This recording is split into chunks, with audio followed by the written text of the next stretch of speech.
92.5. Brooke and Jubal's second date update. Personally, I don't know why this guy emailed us about a second date update. He got his Wii played with on his first date. Oh, sounds come on. successful to me. Don't you dare pervert Nintendo for me. That's what Trent did on his first date. He met a girl named Bailey, and they played Wii at his apartment. Trent, where'd you meet Bailey, first of all?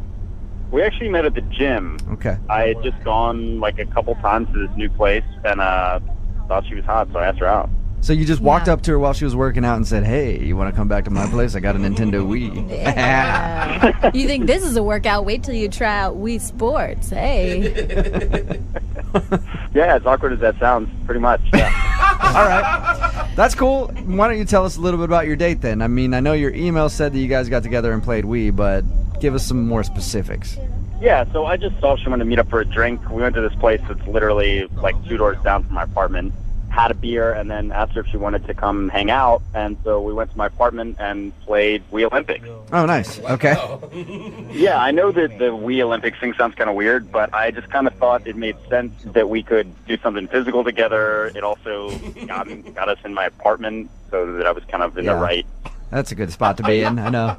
Hey, let's do something fake outdoorsy together. It eliminates the whole want to go back to my place kind of question that you have to ask. That's true. Exactly. And who won? She actually won most of the time. I mean, is that because you let her win because you were being a gentleman, or because you... I wish that were the case, but she's really good at Wii. She actually just beat you at Wii. Okay. Did anything happen on your date that was weird or would give her reason to not call you back? Not really. I mean, it was a lot of fun. We made out a little bit at the end. Now, did you make out in person, or did you have like your little Wii...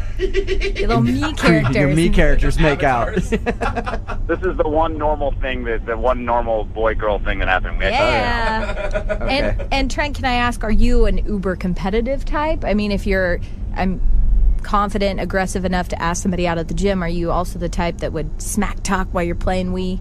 I'm fairly competitive, but I try to let my sense of humor override that. All right. Okay. And then after we'd hung out and she was about to leave, she said that it was the best first date she'd ever been on, which I thought was strong. Wow. Yeah, that's usually a good sign. Good. Yeah. So it's cool that she won. Yeah. So you guys played Wii, you made out. What happened after she left? I got the impression she wanted to hang out again. So the next day, I actually went by her office and dropped off some flowers for her. The little message that said... you actually you actually went and stopped by her office and dropped off flowers? Yeah, I mean, I feel like if it's more personalized, it's more genuine. 0.5. Brooke and Jubal in the mornings. Second date update. All right, Trent, you ready to give Bailey a call? Yeah, I'm a little nervous, but... As ready as you'll ever be.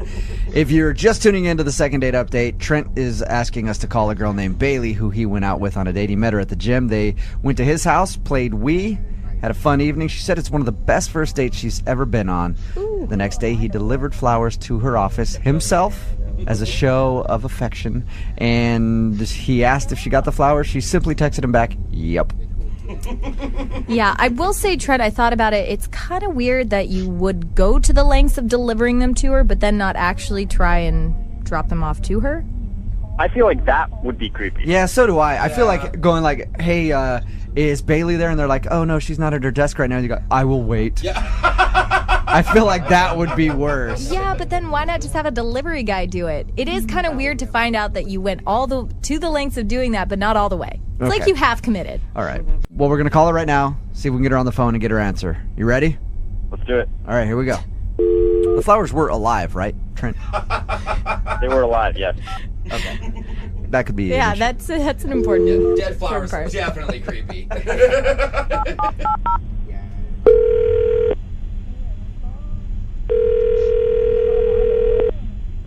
Hello? Hi, is Bailey there? Yeah, this is she. Hey, Bailey, how are you? This is Jubal from Brooke and Jubal in the Morning. I'm moving 92.5. Okay. What's going on? I'm fine. Just going through some emails. This is a radio station? Nice. Did you get my email that I sent you? I'm not sure what's going on. This is a morning show on Moving 92.5. Okay. You actually recently went out on a date with one of our listeners. That's why I'm calling you. Oh, my God. Okay. And this listener a dude named Trent liked you a lot and is wondering why you're not returning his phone calls. Wow, you're serious, right? I am 100% serious. Yeah. Trent emailed us and asked us to give you a call. Okay, So you know who I'm talking about then. You remember going out with Trent. I do. Mm-hmm. Well, Trent wants to know why you're not getting back to him. First, I want to ask you, did you get the flowers that he delivered to you? Yeah, I got the flowers. In the studio, we all think that it's creepy that he delivered it himself. Did that scare you, and that's why you're not calling him back? He addressed them to a different woman's name. Oh, no. Are you What do you- serious, Bailey? He put a different girl's name. Was it like close to your name, like slightly misspelled? Not even remotely. He addressed them to a girl named Eva.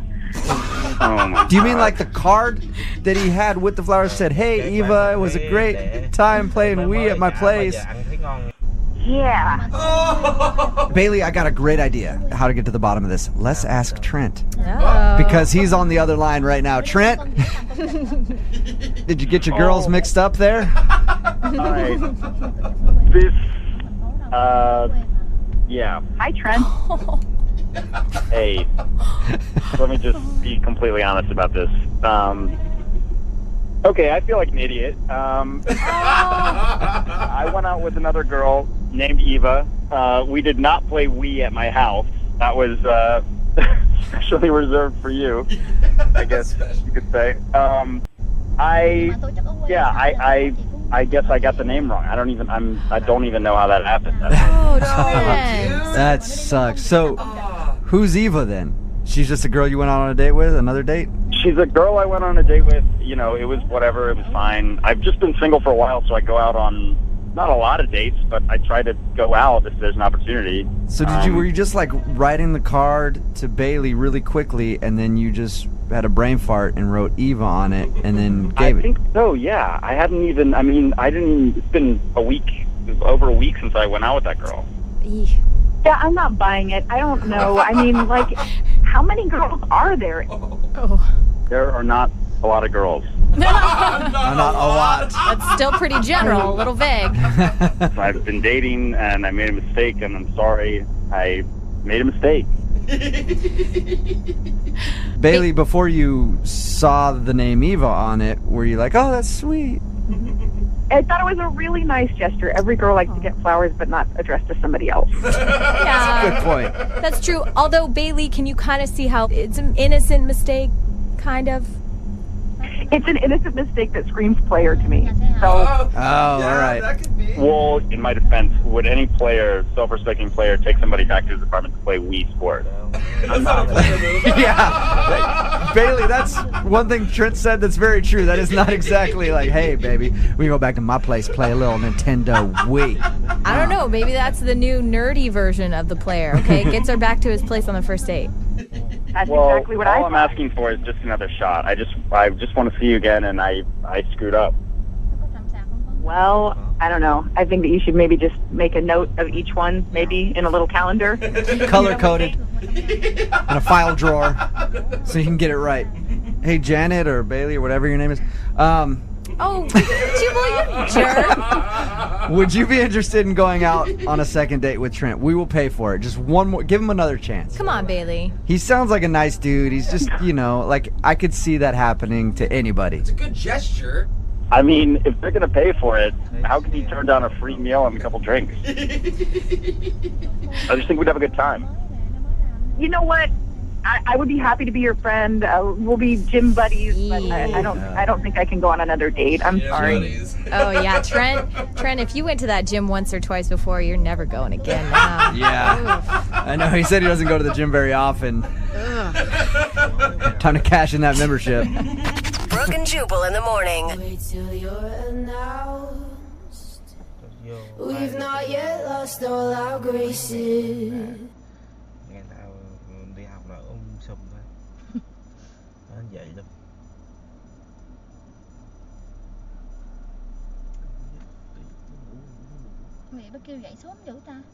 Are you single and feeling out of the loop? Put away that mouse and get out of the house. Join In the Loop, Seattle's brand new activities club just for singles. Go to intheloopsingles.com today. Moving 92.5. Brooke and Jubal's second date update.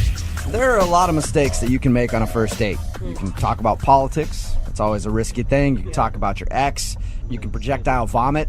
What? That's a big one. That's a big deal breaker usually on a date. Yeah. Well, Tim, who's on the phone today, who wants to do a second date update, had that problem on his date.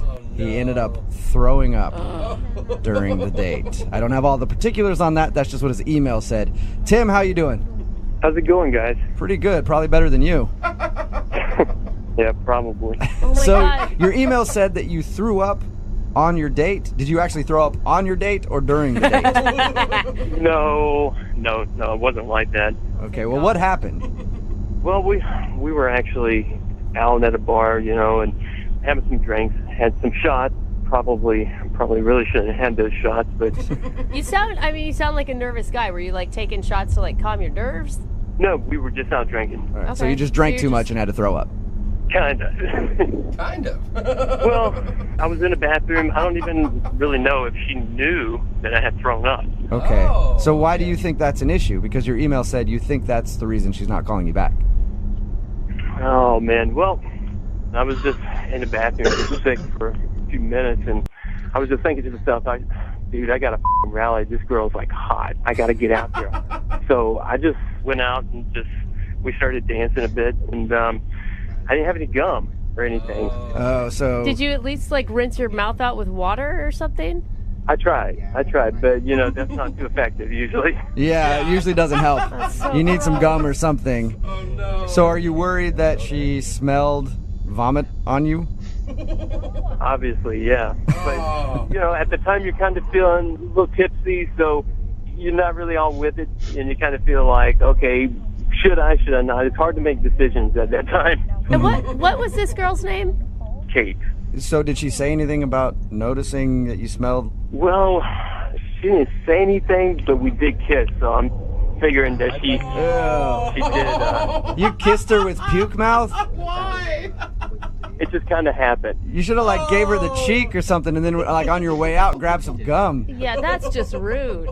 I didn't want to do it, but she kind of wanted to make out. What am I supposed to do? Yeah, I guess Oh, if I were in your shoes, I would have done the same thing. Now, I guess you can tell by how long the kiss lasted. Did she keep kissing you, or did she stop? Started off longer, but yeah, then it kind of died off. Oh, man. No. So, I mean, she sounds like she was honestly interested in you because, I'm sorry, if someone's so drunk on the date that they're vomiting, I would have been peace out at that moment. Yeah. And have you tried to contact her since? I've tried contacting her a few times. I left a voice message, and I've sent her a few texts. Okay, have you heard anything from her at all? No. And did you say in the text, hey, maybe I drank a little bit too much last night, let's do this again, or? Well, I still really don't know if she knew that I had thrown up at that point. She was drinking too, so I just puked in the bathroom. I just don't know if she knows that. All right, but that's the reason why you think she's not calling you back. You think that she kissed you and was like, oh, gross. That's what I'm afraid of. It might not even necessarily be puke that she's just like, oh man, this guy has horrible breath and I don't ever want to kiss him again. God. Oh, yeah, maybe. The worst part of this is that she's going to realize that she just kissed puke mouth no matter what happens at the end of this second If she date. already has it, though. Yeah. You guys aren't going to tell her. Just find out if I'm going to get a second date or not. Yeah, okay. We won't tell her. Unless she doesn't bring it up, and then I'm going to have to tell her. No, man, that's not cool. Don't say that. Come on. All right, either way, we're going to play a song, come back, call her, and get your second date update, all right? Okay. All right, hang on. Moving 92.5. Brooke and Jubal in the mornings. Second date update. If you're just joining us for today's second date update, Tim is on the phone. He threw up all over his date. No, he didn't do that. He did throw up during his date, though. Apparently, he went out with a girl. Her name is Kate. We're about to call her and get a second date update with her. But they went out to the bar. They were taking some shots. He felt like he was getting a little sick, so he ran to the bathroom, threw up, went back out on the dance floor with her. She went in for a kiss. He didn't know what else to do, so he kissed her. And he thinks the reason she's not calling him back is because his breath was terrible after that. He's texted her a few times, tried to call her. He's heard nothing. We're going to give her a call right now and see if that is, in fact, the problem. Tim, you ready to give Kate a call? Definitely. This chick is so hot. I just hope I didn't mess this up. Yeah, all right, cool. You don't need to be sick or anything before we make the call, do you? Like, you need to go to the bathroom and then come back? You're going to be good? We'll see. All right. I'm going to dial the phone number right now.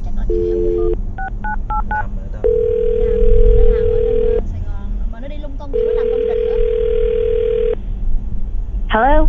Hi, can I speak to Kate, please? Yes, she? Hey, Kate, how are you? This is Jubal from Brooke and Jubal in the Morning. I'm sorry, what? This is Jubal from Brooke and Jubal in the Morning, the radio show. Okay. I'm calling you today because you recently went out on a date with someone who listens to our show. His name is Tim, and he emailed us asking if we could get you on the phone to find out why you're not calling him back. You're kidding me. No, I'm not.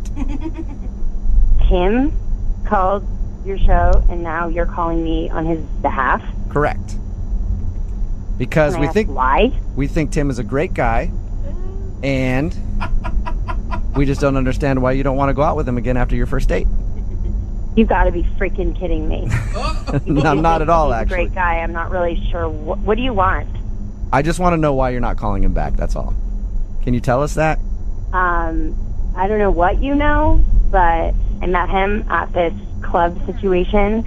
At first, I thought he was a nice guy. He was coming on pretty strong, drinking a lot.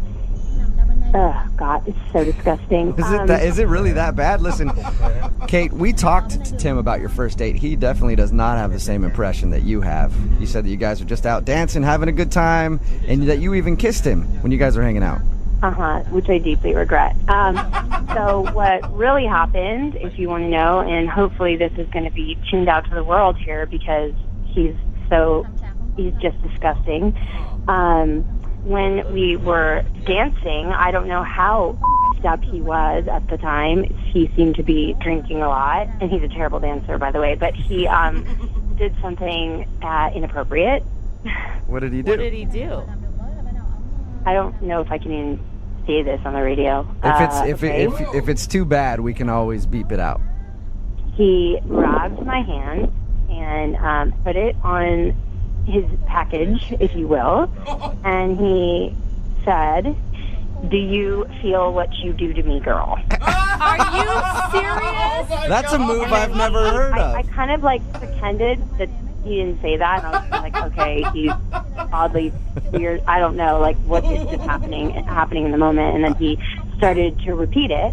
"Do you feel what you do to me, girl?" And louder on the dance floor. And I was so embarrassed. I didn't even know what to do. People are looking at me, and it's louder than the music. Oh my gosh. And obviously that move didn't turn you on. I'm not even going to answer that. And just to clarify, the kiss was before this move. Yes. Okay. Yeah. Just want to make sure that. I'm hoping you didn't kiss him after he was doing that to you. Mixed signals. So, obviously, I was completely disgusted, grossed out, violated, honestly, and you can see why I would never, in my wildest nightmares, even want to talk to him again. I don't blame you. Oh, that is unfortunate, Kate, because he's actually on the other line listening. What? Yeah. Tim, Casanova, you there? Gross. I'm telling you, I was drinking a lot. I promise you. I don't remember that. That does not excuse your disgusting behavior. I cannot believe you dragged me on the radio for this. No. Disgusting. Hey, I'm sorry. I really don't remember any of that. Is that really what I said to you? Do you feel what you do to me, girl? Yeah, over and over. I remember that pretty vividly. Oh, my God. I apologize. I'm sorry. I'm embarrassed. That was totally inappropriate. Have you been the drunk perv guy at the dance floor before, Tim? Be honest. No. I bet you've done that so many times. It was rehearsed the way you said it. Oh, gross. I promise. I'm sorry. I've never done that before. Oh my God, I don't know how you could like come back from that. Like, just even the guy on the dance floor that humps your leg is nasty. The guy who puts his hand on and says that line, Tim. Well, I know you've been drunk before. Come on. Hey, Tim, I don't think you're going to get a second date out of this. I'm just going to tell you right now. I'm going to ask in a second. But, Kate, I do have to let you know something else about your date. Oh, no. I forgot about Okay? that. What? So he did that to you on the dance floor. That is very disturbing, right? But also, before that happened and you guys kissed, he told us that he was in the bathroom throwing up and then came to the dance floor, and that's when you guys kissed. Are you kidding me? No. I feel so bad for you. I thought you weren't going to tell me. Yeah, I changed my mind when I heard about everything else that you had done. I do have to ask you, Kate, would you like to go out with Tim again? We'll pay for a second No. date. No. All right. Dude, Kate's never going to talk to a guy at the club again after this. Tim, I'm sorry. No second date for you, man. Well, looks like it's back to the club for me again. Yeah, you might want to stay out of the clubs. Hey, are both you guys still there? Yeah. Yeah. Okay, cool. I just want to know if you can hear what you do to me. Yeah.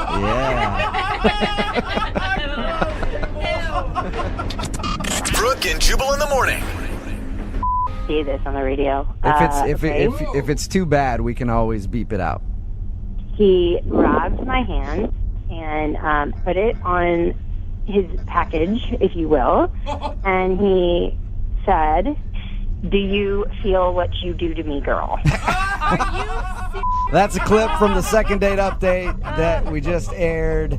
Tim wanted to call Kate. Tim thought Kate wasn't calling him back because they were drinking while they were out hanging out. He got sick. He went to the bathroom, got sick, came back on the dance floor, and they made out. He was assuming that maybe his breath was kind of nasty because he had Still so gross. vomit breath. But the real reason was because he grabbed her hand, put it on him, and said, "Do you feel what you do to me, girl?" And I guess he did that a few times. I wish he would have just answered, "No, actually, I don't feel anything." Yeah, actually, there's Like, nothing there at all. Wait, can you maybe a little bit closer? I don't. Somebody texted in at 78592 and said, "Puke doesn't sound that bad now." After hearing exactly what he did. Very disturbing. Yeah, it was. Very bad. If you want a second date update, all you have to do is email the show, brookandjubal@moving925.com. We will call the person who didn't call you back. Người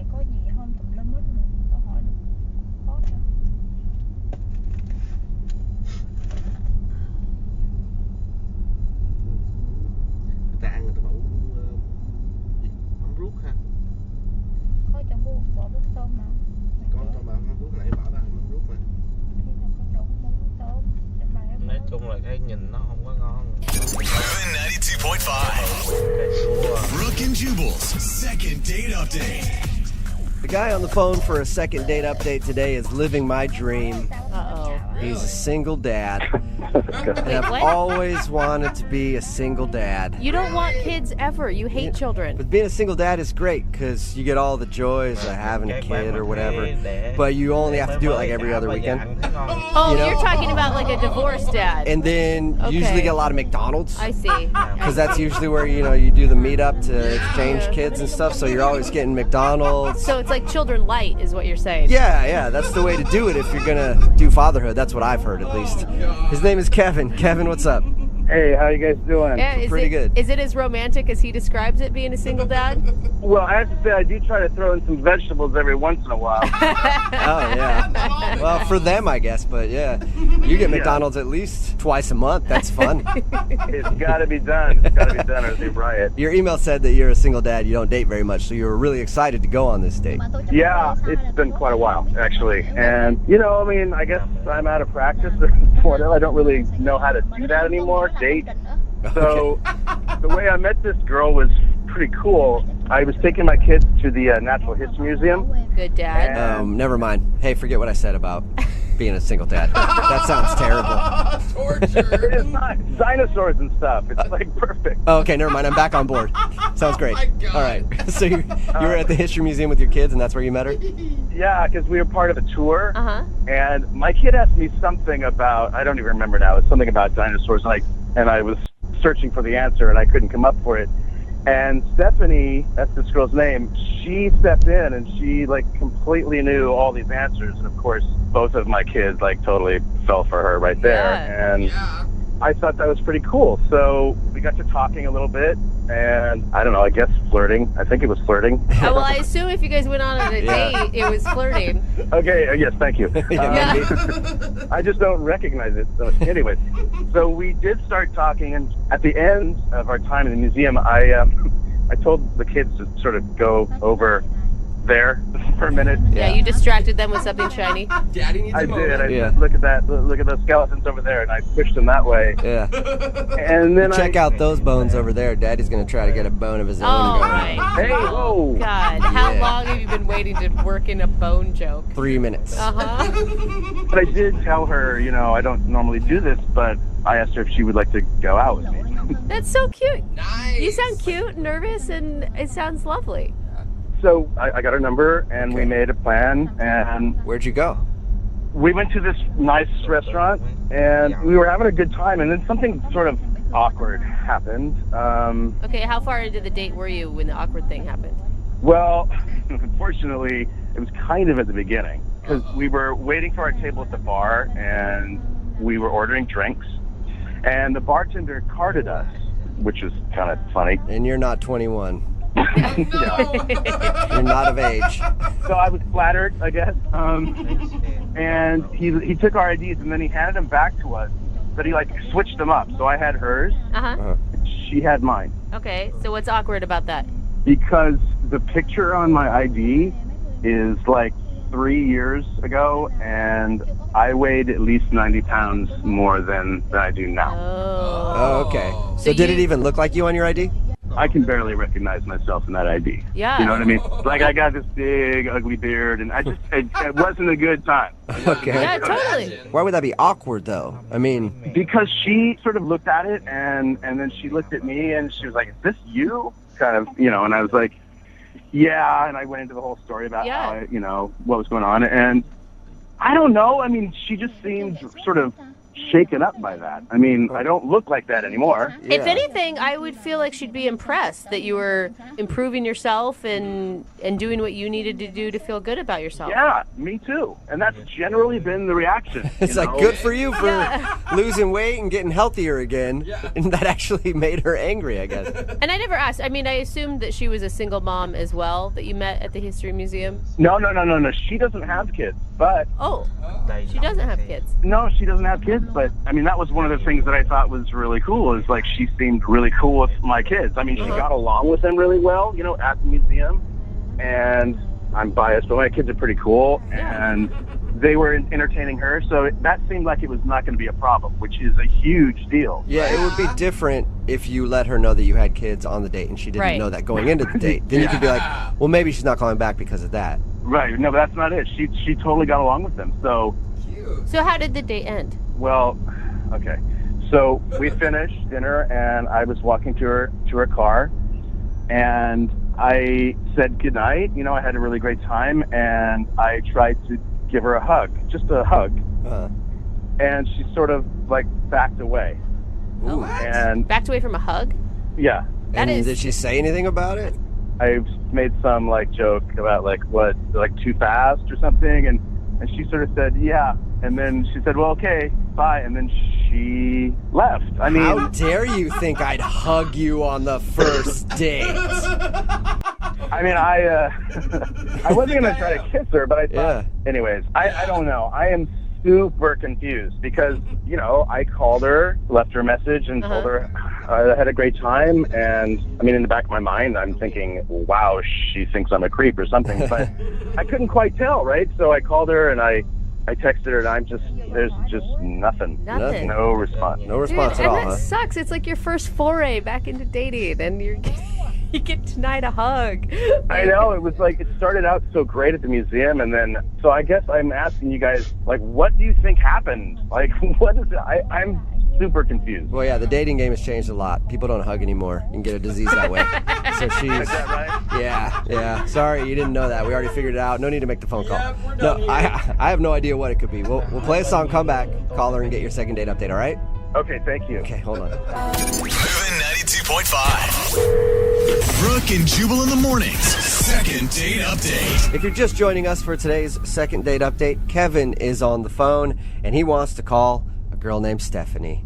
We think the reason Stephanie's not calling him back is because Kevin decided to do the unthinkable in his life and get healthy. Oh, yeah. Yeah, lost a bunch of weight, started eating better, feels better than he ever has before, except now, sure, you can run more, but you can't run after love, can you? Can't catch love. Can't run that fast, Kevin. I was trying. Yeah, you got winded, buddy. If you missed the first part, Kevin told us about the date that he went on. They went out and had dinner, and the bartender asked them for their IDs at one point, and he showed his ID, and he looks a lot different in his ID, because how many pounds heavier were you? 90. 90 pounds heavier. Substantial. And so he's lost a lot of weight. And after that point, her mood toward him changed. It's almost like she got angry at you. I mean, she didn't get angry. I thought the date went really well, actually, after we got over that initial ID thing.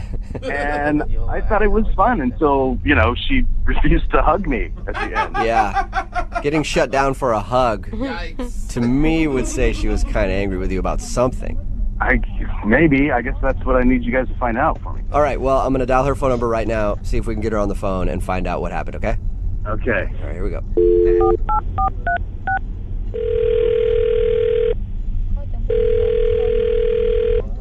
Hello? Hi, I was looking for Stephanie. Yeah, this is Stephanie. Hey, Stephanie, this is Jubal from Brooke and Jubal in the Morning. I'm sorry, who's this? Jubal from Brooke and Jubal in the Morning. It's a radio show. What is this in regards to? Well, it's in regards to an email that we got into the show, and the email was about you. What do you mean? Well, you recently went out on a date with a guy named Kevin. Yeah, I did. Who wants to know? Kevin does, because he told us about your date, sent us an email because now you're not calling him back, and wanted to see if we could figure out if something went wrong. All right, is this gonna take a long time? Because I don't really want to talk about this. No, we can get you off the phone pretty quickly. He just wants to know because he really enjoyed going out with you.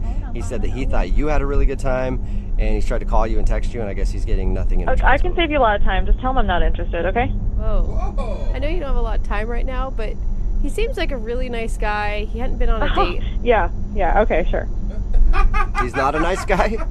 No, he's not. What? Really? Because he came off as like an awesome guy who has some kids and... Yeah, that's what I thought initially. That's why I decided to go out with him, but I found out that was not the case. What did he do? Look, I don't really want to do this. I'm just not interested in Kevin. I don't really want to go into it. Okay, but you sound upset at Kevin, or? Yeah, I am. Well, now is the perfect time to at least state your case and get it off your chest. And if Kevin's doing something that you think is terrible, now's your opportunity to tell Kevin whatever you want. Okay. So we were at the bar and we were getting drinks and we got carded. And there was this mix-up with the IDs. He got my ID, I got his ID. And I took a look at it, and his ID was the huge turnoff right away. What? Is that because... So he told us that your attitude sort of changed after you saw the ID. Are you saying because he was 90 pounds heavier? No, that wasn't it. Oh my God, because I had so many mean words about you in my head if that was going to be the case. No, that was not the case. But I noticed that he's not an organ donor. Okay. And that's terrible. Are you serious? That's incredibly selfish. So that's the reason? Yes. You don't want to go out with him again because he hasn't elected to donate his organs after he dies? That's exactly why. Oh my gosh! Yeah, I don't appreciate you laughing about this. This is very serious. All right, well, that's Jose laughing. He laughs at everything, so it's fine. Death included. It does. Well, I don't appreciate it. Honestly, though, to me, it does seem kind of trivial to not want to go out with a person again because they're not an organ donor. Look, I would understand if, he was just like a young guy and didn't know better, but this is a guy who has kids.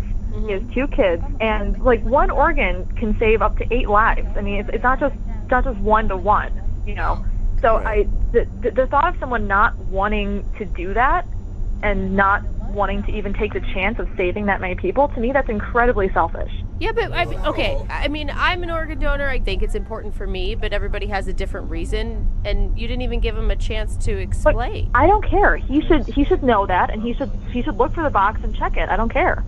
Okay. There's no excuse for that in my mind. He needs to understand the consequences of not checking that box. Why didn't you just talk to him about it if you were that passionate about this cause? Look, you're not listening to me. The point is, like, I shouldn't be the one to have to explain this to him. He's an adult. I'm not trying to date a guy who needs a mom to tell him that, okay? He should know that on his own. Wow, you're really fired up about this, aren't you? Yeah, I am. You can tell him that I think he's a scumbag for not being an organ donor. I'm never going to date him again. Wow. Okay. Well, how about this, Stephanie? What if you just tell him that? I don't want to tell him that. I don't want to talk to him. Okay, well, it's too bad because he's actually on the other line and wants to talk to you. What are you talking about? I mean, that's the whole point of this, was so we could get you two on the phone together. He's listening? Yeah. Oh, my God. Hey, Stephanie. I don't want to talk to you, Kevin. Wow. Look, I feel like I need to at least have the opportunity to defend myself here. I feel like I'm being accused of some horrible Being crime. selfish? Yeah, because you are. Listen, I don't have anything against organ donors, okay? I think it's Then why aren't you one? I don't know. Because I must have missed the box, or That's it wasn't not a on good enough purpose. reason, Kevin. Look for the box and check it. It's not that hard. Okay, I take your point. I wish you could give me a little slack here, okay? Kevin, Look, you have kids, okay? You have kids. Exactly. If something happened to your kids, I have 2 kids who I love more than anything. And they're also a handful, okay? And I got to be on my toes, and maybe I was frazzled or whatever. I'm sure they were with me at the DMV, and that could have been why I didn't check the box. It's not because I'm some weird monster who won't give my organs away. well, you need to be more responsible and think about Why that. didn't you say anything? Because I shouldn't have to tell you to be an organ donor. You should know that yourself. You're a grown man. Yes, I would love to be an organ donor. And if you had told me that at dinner, I would have said, oh, wow, I didn't realize that I wasn't. I will get right on that. Oh, it's so convenient, Kevin. You're saying that because you want to date me again so you can sleep with me. What? He said he's not an organ donor.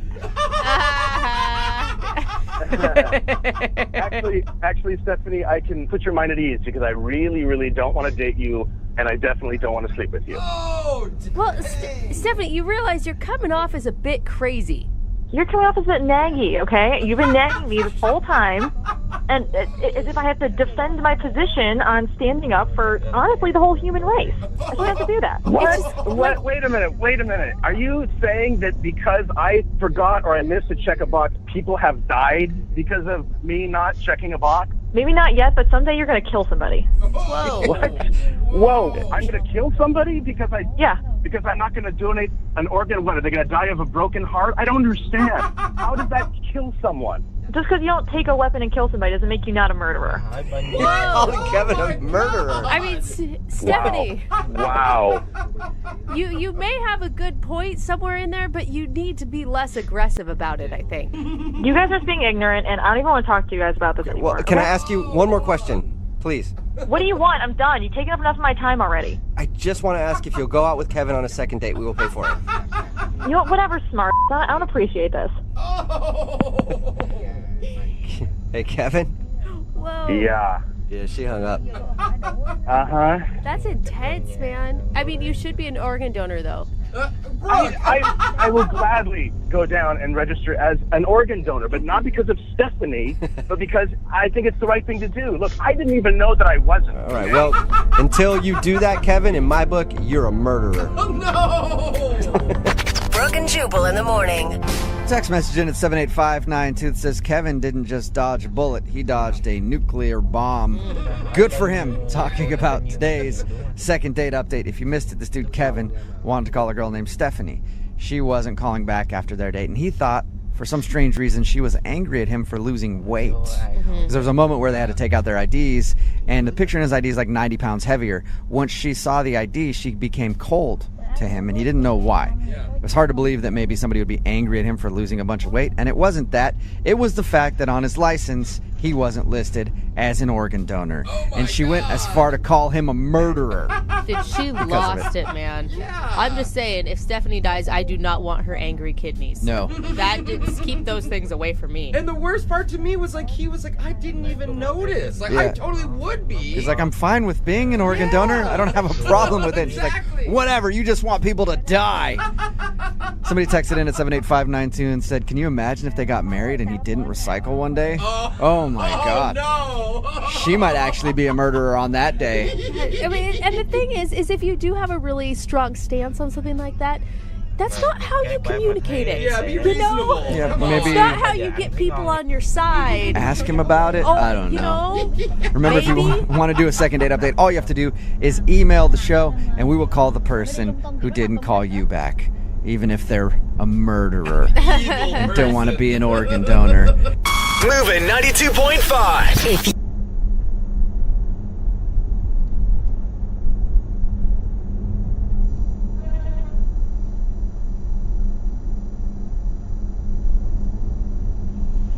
The only people that I've ever met on Xbox Live are 13-year-olds who talk to me after they completely own me at whatever game I'm playing. Get off Xbox, old man, you suck. That's why I don't even talk. That hurts a little bit, doesn't it? The guy on the phone today for a second date, his name is Oscar. He actually met the girl that he wants to call playing Xbox Live. What? Yeah. That's awesome. Hey, what's up, Oscar? How are you? I'm good. How are you guys doing? Good. So how do you meet somebody on Xbox Live that's not like just like a little punk who tells you suck at playing Call of Duty? I was impressed. It was I was actually playing Medal of Honor, Okay. which is kind of close to Call of Duty, and you don't get a lot of ladies on there. Yeah. I don't even know really what you guys are talking about right now, to be honest. Yeah, I mean, it's, you know, you get to play pretty much in tandem. You know, you get to play with other people online. Okay. And but you don't really get to see them much aside from you know, the profile they create. How did you know it was a female? Like, was it just the username popped up? You're like, ooh, that's a cute username. I heard her voice in my headset, and she sounded really cute. And I don't know, Maya sounds like a cute girl's name. Oh, so you can actually talk to people. I'm sorry, Yeah. I'm kind of an idiot with this stuff. I'm not even kidding. No, everyone has on headsets. You can talk to the team. It's not just like instant messaging. No, you can actually Okay. talk. No. And you know, I refer to myself as a geek, not a nerd. Okay. There's a big difference, apparently. Yeah, geeks can talk to girls. We just like geeky things. Okay. So, okay. what kind of geeky things are you into?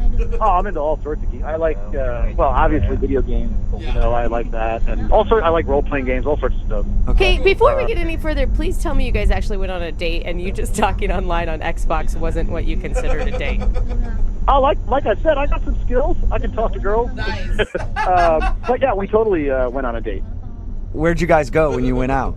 We went out to dinner. You know, not too fancy, but nice enough. You know what I mean? I didn't want to be intimidating and break out, you know, the giant steakhouse or anything like that. Yeah. And I didn't know if she was vegetarian. So What was that like meeting her in person for the first time? it was great. I mean, she was super cute. Had kind of like a pixie-ish haircut, which I liked. Also got kind of like short hair. Okay. Were you really nervous? Not really nervous. I mean, I've been on dates before, but you know, she was pretty cute. So I wouldn't say I was nervous, but I was pretty stoked and also a little. I didn't want to mess it up. How did the date go then? Did you guys have a good time? And yeah, it went great. Like the chemistry was there. She mentioned she plays D&D, which was an instant turn on. Dungeons and Dragons, yeah. Dungeons and Dragons. All right. Yeah. So she's into all the same stuff you are then. Yeah, I mean, she mentioned that she's a 12th level elf. What? No way. Oh man. Marry that girl. Put a ring on it. I don't know if you guys play or not, but to get to 12th level, you need to be invested in the game. You're not just a casual user, you know, of the game. I feel like you do, man. Every time I meet like a second level, I'm like, get out of here, chump.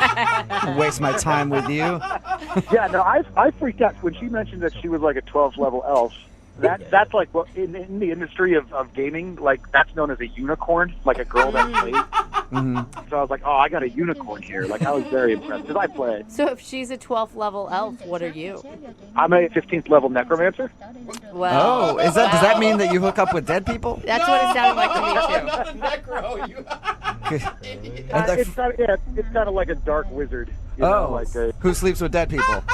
I gotta get into this game. I haven't played it ever, but it sounds really interesting to me now. I think you'd like it. It's fun. Did you impress her by telling about your necrophilia? No, there's no sleeping with zombies or anything like that. But I think she was impressed that I played, and again, the higher level, the more years you've got invested. So Right. I think I impressed her a little bit. You guys sound like a geeky match made in heaven to me. Cute, yeah. It was really good. The conversation flowed pretty well, and we didn't just talk about gaming the whole time. We talked about other stuff, but I was very comfortable. The part where she said that she's a high-level elf is the part where I felt like I almost blew it because I did freak out a little bit. So how did the date end? Well, she said she had gotten dropped off by a friend, but needed a ride home, which I thought was... Oh, that's a good sign. Yeah, and so, of course, I said yes. Nice. And, we got to her house and kind of sat in the parking lot for a while, talking for another 10, 15 minutes, and then walked her to the door, and I kind of got the quick hug, which was a little disappointing, a little, I don't know. Didn't want to be presumptuous, but I don't know. I was hoping for a little bit more than a hug. Yeah, I thought she set you up for a kiss just because of the ride home and the talk in the car, Yeah, I thought if she wasn't interested, it would have been a quick, okay, this is my stop, out you go. But, we talked there for a while, and I don't know. It just, since then, I kind of feel like I got the brush off a little bit. Like she's not online as much. I mean, she didn't straight disappear. Right. Do you guys talk at all then? Have you texted with her? Phone calls, anything? I've texted with her, but I also don't want to feel like a psycho stalker guy. But she's texted me back, but it's been a little cool, I don't know. Do you think she's dating a lot? I mean, a 12th level cute elf, I would assume would have a lot of options out there.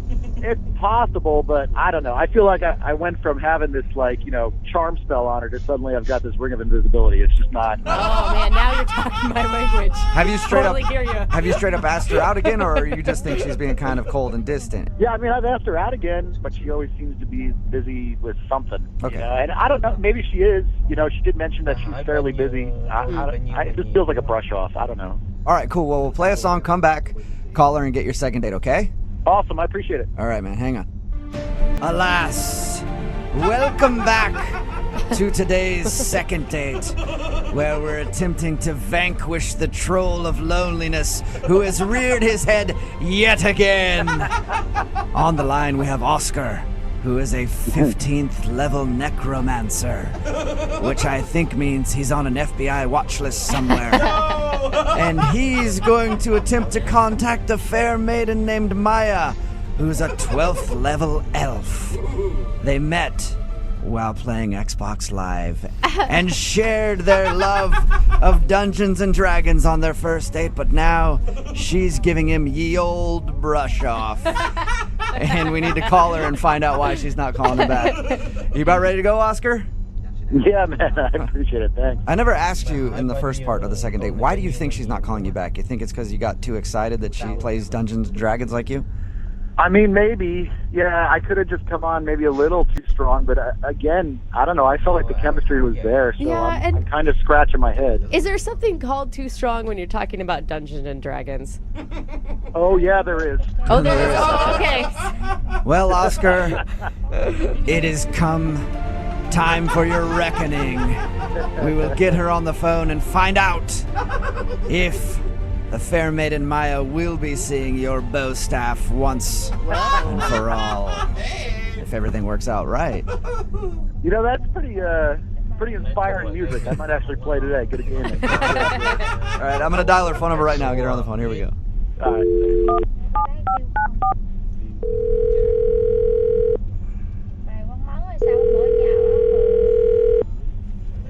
Hello? Hi, can I speak to Maya, please? Is this? Hey, Maya, how are you? This is Jubal from Brooke and Jubal in the Morning. It's a morning radio program. It's a radio show? Yes. How are you? I'm good. What can I do for you?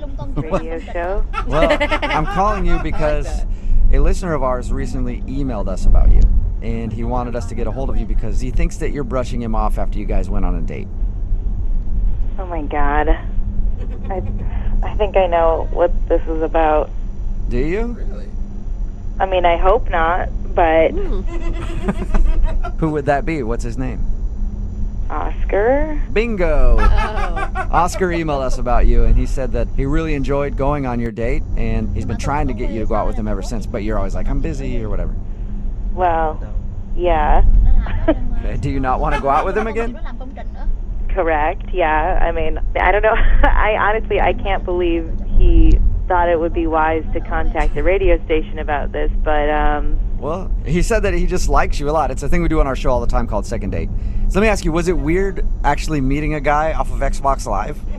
I hadn't met anybody through Xbox Live before, so, I mean, like, I feel like it's just as weird as anything else, but, you know, it was a public place.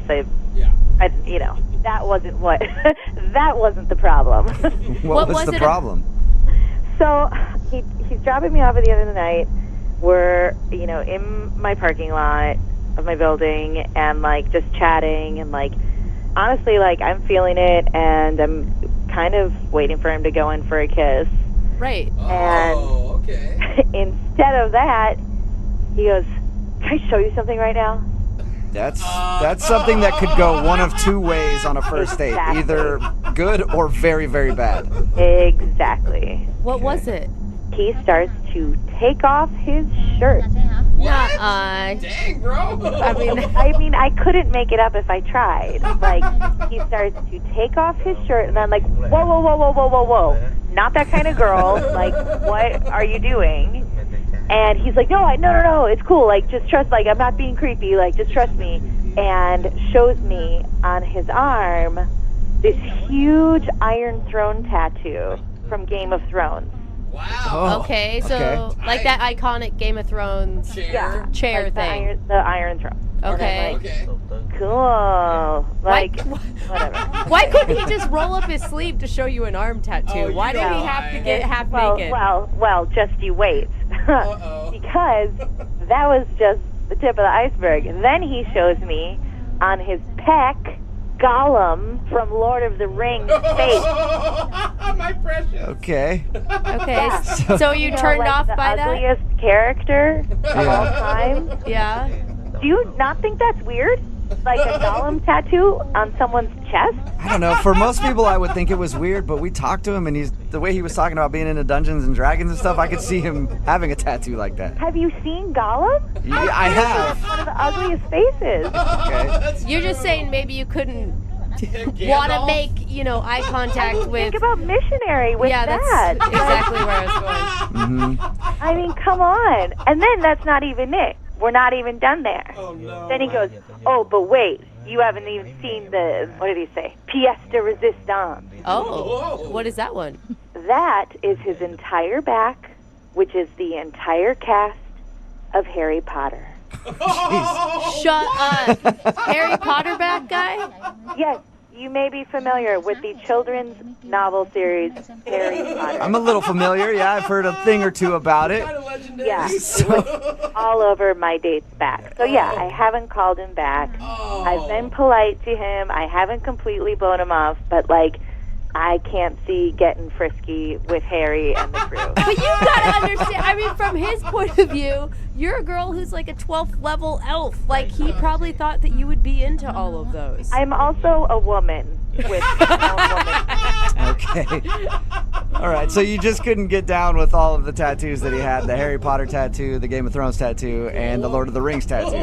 and busting them out on the first date in the car. Hey, Maya, thank you for being honest. I appreciate it. Now I feel like I have to be honest with you about something. Okay. Oscar is actually on the line listening and wants to talk to you. No! Are you kidding me? Sorry. No, I'm not. Oh my god! I had no idea that was going to freak you out. Oh my, I'm sorry. I didn't mean to make fun of you on the radio. Well, in hindsight, I could see how taking my shirt off in the car could have been weird. In hindsight. Well, and it's not only that. I mean, it's like all the tattoos, like Gollum on your pec. Like, that's a lot. That's a lot. Well, I mean, they're not all on a first date. I do have a lot of tattoos, and I felt like, I don't know, we were having such a good rapport, I thought the Game of Thrones thing might impress you a little bit. I don't know. But I don't have just nerdy ones. I've got like a sword tattoo, too. That's pretty badass. I like how that's a badass one. It is. Are you feeling insulted, Oscar? I know, like, it seemed like you were really... I don't know. The implication that the Harry Potter thing was creepy is a little weird to me, because we discussed the books, so I thought you'd be a little more. That I mean, a lot of like time. reading the books and enjoying the books is different than like permanently putting the characters of the books on your body. Yeah. I mean, I thought you'd think that my dedication to all the stuff that we liked would be a turn on.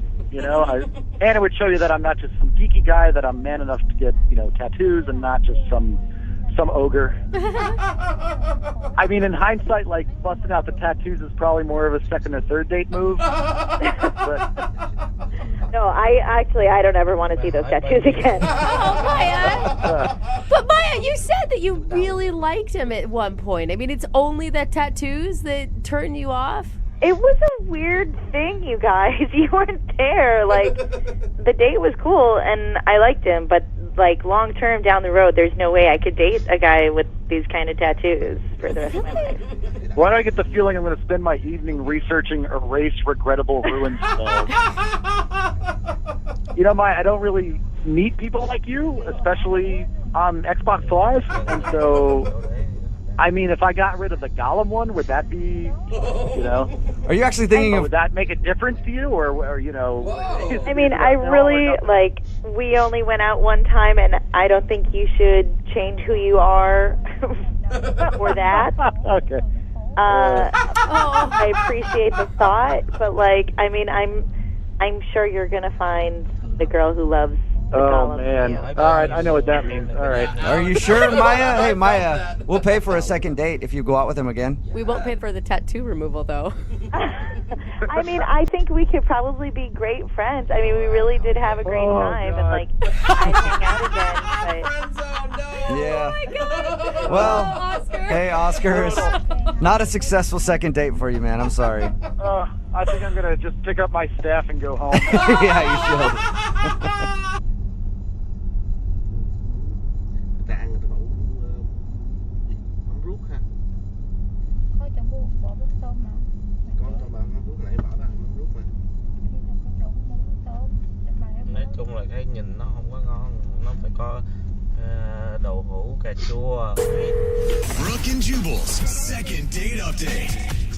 Today's second date update might actually be illegal for us to do in some states. I'm not really sure. Oh, no. But Ilana, who's on the phone for a second date update, said she met the dude she wants to call at their family reunion. Alana. So, Ilana, you've got to explain that before we get into anything. Sure. Well, it was at my family reunion, but it wasn't a family member. It was a catered event. My family's all fancy like that. So he was on the catering staff. Okay, good. Usually when you say, like, I met this great dude at a family reunion and we're going on a date, it's not a good thing. He's only my cousin. Yeah. No big deal. Yeah, not as creepy as it sounds, I promise. Okay, my so God. he was a catering guy. What's his name? His name is Jeremy. Oh my God, were you getting ridiculed by your family for, I don't know what you were doing with the catering guy, but obviously talking to him a lot. Well, I wasn't talking to him, but I was talking about him because I thought he was super attractive. Like, right when we got there, I was like, oh my gosh, that guy is so cute. And I told my mom that he was super attractive. And your mom was looking at your cousin. She's like, yeah, he is. And you're like, no, the caterer. Not my cousin. Let's get that straight. Wait, so did your mom encourage you to pursue hot catering guy? Yes, to the point where she actually went up to him because I was too embarrassed and told him to ask me out. Oh, really? Embarrassing. No, were you okay with that or were you mortified? I was mortified, obviously. I thought it was so embarrassing. And, of course, I had that mother-daughter moment of being like, Mom, are you kidding me? And I was so mad at her. Yeah. But then, actually, at the end of the night, he came up to me and he asked me out. So... Hey, it worked. Well, it worked, yeah. And your mom wasn't holding a gun at his back, right? I hope not. So what'd you guys do when you actually did go out?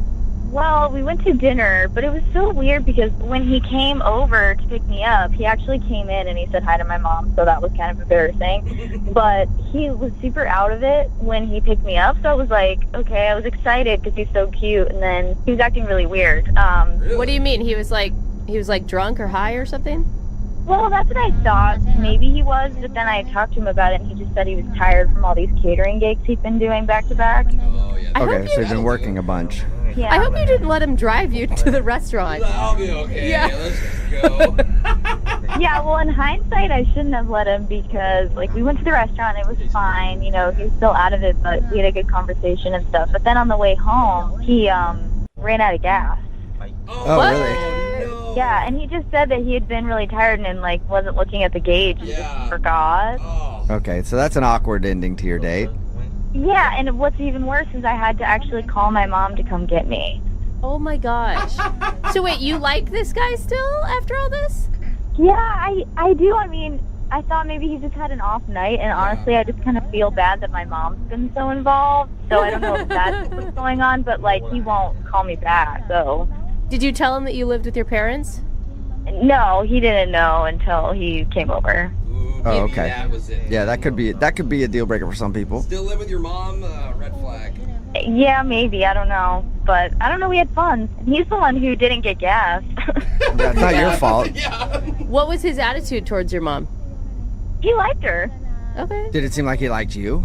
To me, it did. But, you know, sometimes we aren't good at gauging these things. Right. Yeah. And I guess if he was tired from work and stuff, maybe it was even harder to tell. Exactly. I wasn't really sure what was him being tired. And So when your mom came to pick you up because he ran out of gas, did you guys end with a hug or maybe like a little kiss or something? Or did you just get in your mom's car and bounce? to be honest, I was mortified. So I just said bye and got in the car. So wait, hold up. You guys left him stranded with no gas on the side of the road? Like your mom and you didn't go get him gas? Well, he had already called AAA and they were there, so. Okay. I didn't really want to wait with him because he seemed really embarrassed and it just was awkward. Yeah. I was like, I'm going to bounce. All right, how many times have you tried to get a hold of him since then? Probably 6 to 8 times. Wow. Dang. It's been like a week. Like a week. And have you gotten any response from him at all? No, I just think he was really embarrassed by how the night played out, and I just want to give him another shot. It didn't look good on him, but I feel like he might not know that it wasn't a big deal to me. Okay, so you pretty much want to try to get another date with him so he can have a redo. Yeah, both of us, Okay, well, we'll play a song and then come back and call him and get your second date update, okay? Okay, thank you. Yep, hang on. 92.5. Brooke and Jubal in the mornings. Second date update. You know you've had a bad date when your mom has to come pick you up at the end of it. Brooke and Jubal in the morning. And today's second date update, Alana is on the phone. She met a dude named Jeremy at her family reunion. Relax, wasn't a cousin. He was a caterer. And they ended up going out to dinner. And on their date, she said everything went fine. But at the end of the date, when they were driving home, he actually ran out of gas. And while he was waiting for AAA to fill up his car or whatever, her mom actually came and picked her up and took her home. And now she hasn't heard from him. So we're about to get him on the phone and see if we can find out well, we know what went wrong, but what else went wrong on their date maybe. All right, Alana, are you ready to call Jeremy? Yeah, I am. I just feel like he may be scared by your mom. Like your mom pressured him into asking you out. Your mom was there when he picked you up. Your mom came and picked you up from the date. Like, are you always that attached to your mother? I mean, I don't really think that that's it. I think he just is embarrassed. I bet he's just home, freaking out about it and just feeling like the date went really bad. And I just want him to know that I'm going to give him another shot. Nice. Yeah, if I failed that badly on a date, I'd be thinking about it. I'd be like, damn, man, I was so tired and then I ran out of gas. I can never call her again. But you've called him 6 to 8 times. I think that would be sign enough that you don't care. Yeah, but the damage is done. I don't know. I think it's worth another shot. I really do. All right, well, I'm going to dial his phone number right now and see if we can get him on the phone. Here we go.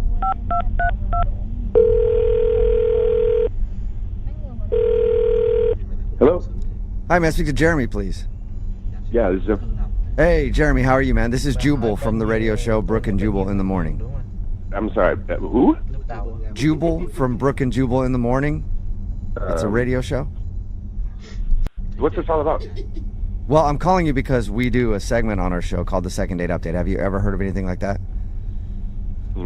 No, I don't think so. Okay, well, it's where if you go out on a date with somebody and then end up not calling them back after, they can email us to get you on the phone and ask what happened. And you went out with a girl named Alana the other day. Oh my God. Are you kidding me? And looks like you remember her. That's what this is about? Yes. About that date? Yeah, she emailed us. She told us about how you met. She told us about your date. And she also told us that she's tried to get a hold of you a bunch, but you're not returning any of her calls or text messages. This is crazy. This is crazy. Yeah, it's a little crazy. Okay, so what happens now? Well, we're trying to figure out why you won't call her back. So, you have an answer for that? Oh, yeah, I can definitely tell you all about that date, but I want to know what she told you.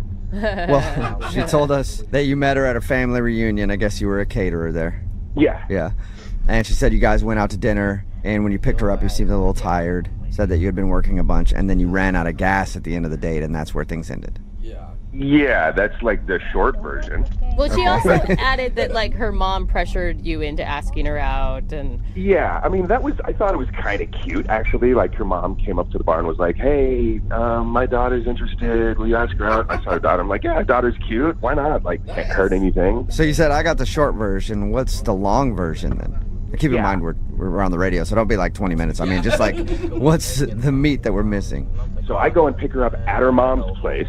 That was kind of a red flag number one, right? Like, I kind of expected her to have her own place or like some roommates. But right away, as we're like driving to the restaurant, I find out girl is 19 years old. Oh, wow. Okay. She didn't. Legal. Well, yeah, legal, but also like, how old are you? I'm 28. Yeah, I was going to say, you don't sound like a 19-year-old. Yeah. I mean, even if you were 23, maybe that's on the edge because it's 4 years, Dude, but like... You know, I've been out of college for 5 years, and she's been out of high school for like 1. Yeah.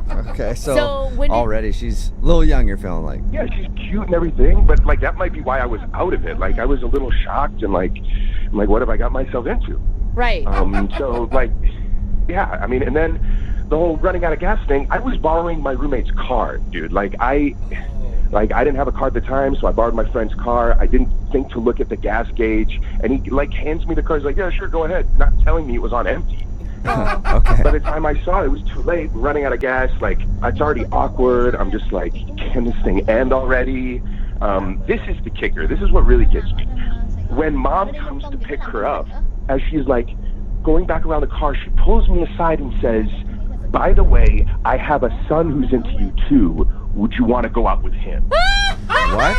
Yeah. Mom is just wingmanning for everybody, and also kind of low blow to her daughter. Like The whole thing was so strange, man. Like, don't get me wrong. I think it's really flattering that Whole family wants that you? this woman wants her son and daughter to date me. But it's just, I don't really. First of all, I don't really go that way, and secondly, like, it's just the whole thing kind of creeped me out a little bit. Yeah. Her mom, I think her mom wants to date you, and she's just like, one of my kids is, I've got to see you around the house is what I want. I bet her mom is closer in my age. Oh my god. Probably. Would you ever consider dating a 19-year-old? Would you ever consider dating a 22-year-old guy?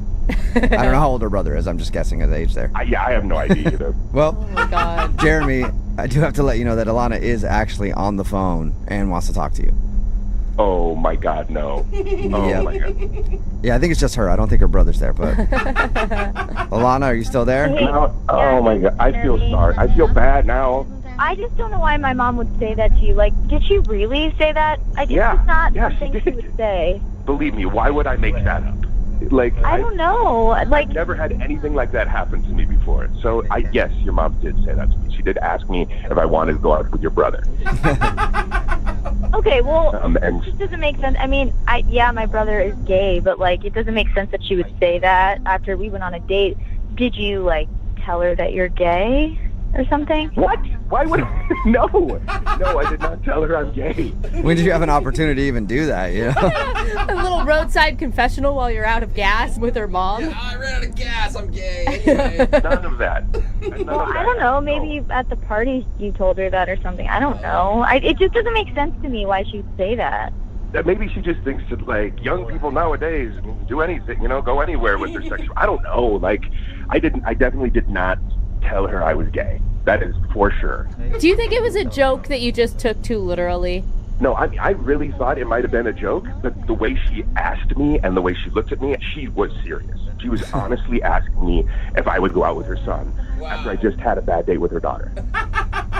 Okay, well, I also want to say that I know I'm 19, but I'm, like, really mature for my age. Like, I have no issue, being outgoing, talking to adults. Like, even though I live with my mom, I have my finances in order. Like, I'm saving up for grad school, and, I'm really responsible. Like, my room is really clean. I'm really organized.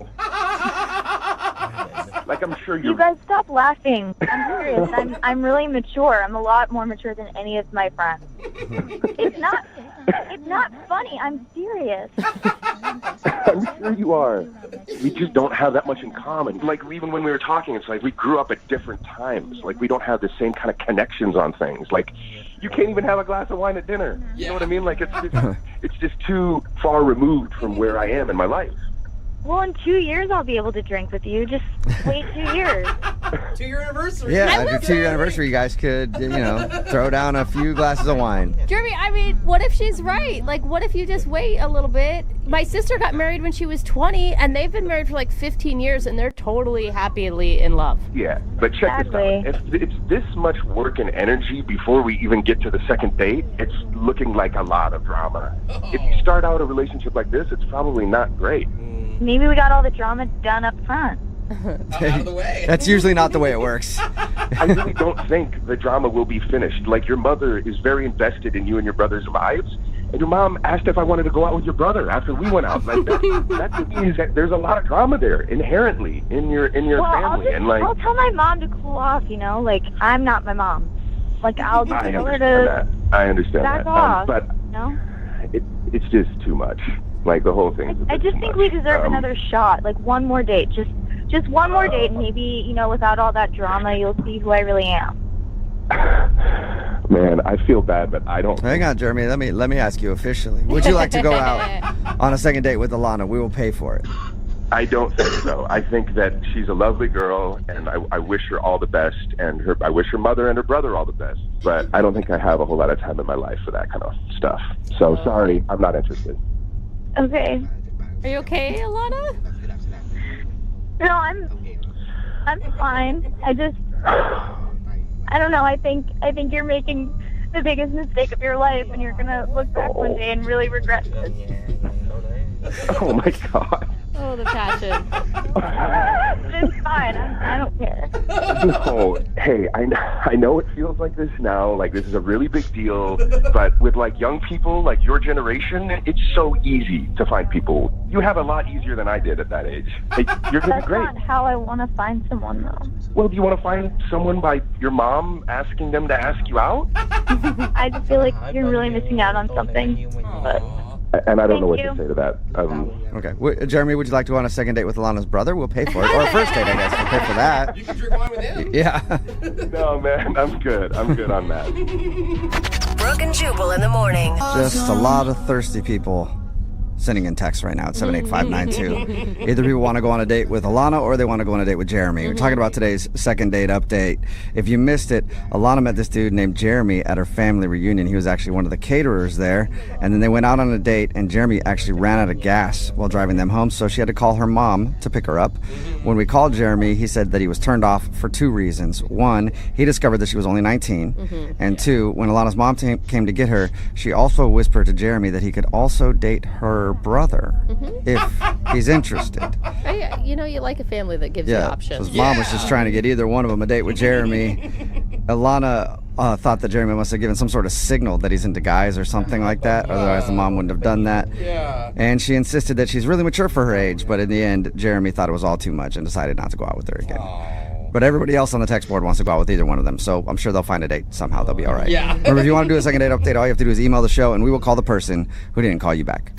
Move at 92.5.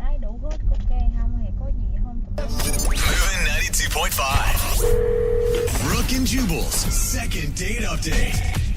Two things are going to happen in today's second date update. One, we're going to try to get this dude another date. Yeah. And two, it's going to be a karaoke off. I kissed a girl and I liked it. She was wearing some chappy chapstick.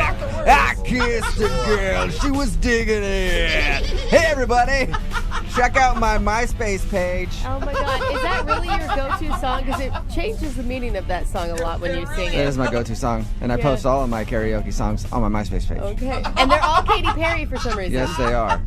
And Eric, who's on the phone right now, is a big karaoke guy. That's where he said he met the girl that he wants to call today, and that kind of ruffled my feathers because I'm ready for a challenge, Eric. Oh, okay. After we do the second date, you and I, karaoke off. What do you say? Yeah, I think so. Let's do it. All right. He's like, you're weird, man. What's your go-to karaoke song? You know, I sing a lot of stuff, but like if I really want to impress people, I do Born to Run. That's my go-to. Born to Run. Okay. Oh, yeah. Is that what you sang the night that you met the woman in question? You know, it is. I actually just sung Born to Run, and her name's Anna. Uh-huh. She came and sat down at my table with like me and my guys. Oh, I was thinking maybe she threw her panties at the stage. That's what I get when I sing. Chicks take off their undies and throw them at me. You're so competing. So, That's weird. so Anna heard you sing, came and sat down with you guys? Yeah, she did. You know, if you can nail karaoke, it's all the work you have to do. They come to you. You know? Oh, really? You're like a bona fide celebrity at that point. That's all you need to do. So, is this a situation where you're not getting a call back, or did you guys actually end up going out on a date? Well, both kind of. So we were talking, and she was like, "You want to get out of here?" So I was like, "Yeah, let's get out of here." And we went to like a quieter bar so we could just talk. Okay. Right? Like I left my guys. It was just the two of us. Yeah. So we did kind of go on a date. Like we met and kept going out that night. Whoa. And how did your quiet time at the other bar go? I thought it went really well. Like we had several drinks, and I'd already been drinking at the karaoke bar, so it's a little fuzzy. Okay. But like I thought we really connected. You know, like it was one of the most intimate sort of first dates I've ever had. Like we really talked about like sad stuff. We connected, I thought. Like that sounds like a great experience. Like, what kind of sad stuff did you talk about? No, not like super sad. Just like I vaguely remember talking about our exes, and I like talked about my ex. I think I may have cried at one point. Oh, that's not good. Why do you think this is a good experience in retrospect? No, it was good because we felt connected, I thought. It was like a level of intimacy that you can only achieve with someone you really are connected with. Was she into the crying though? Like, did she reciprocate or comfort you, or was she just like, I have to go? I remember her being nice. Again, you know, I drank like a night's worth of drinking at 2 different bars, so I kind of twice as drunk as normal. So what's interesting to me is that you're calling thinking this was a good experience, when most people, if they ended up crying at a bar with some lady that they'd never met, would be calling to apologize. You know, I hear what you're saying, but it was like we really had something. From my perspective, it didn't feel like pitiful or sad. Okay. It felt like important. So if the crying isn't the reason she's not calling you back, what do you think it was? Oh God, maybe she met someone else. I don't know. I thought that it was great. Okay. Well, we'll play a song, come back, and then we'll call her and get your second date update, all right? Sure. Don't cry while we're gone. I'll try. Moving 92.5. Brooke and Jubal in the mornings. Second date update. Come on in, jump on it, ride it. Hi, my name's Tony. My saddle's waiting. What's up? My name is Tony. Oh my God. I change the lyrics when I do karaoke. Dude, I change the lyrics a little bit to make it my own. Hey, Eric.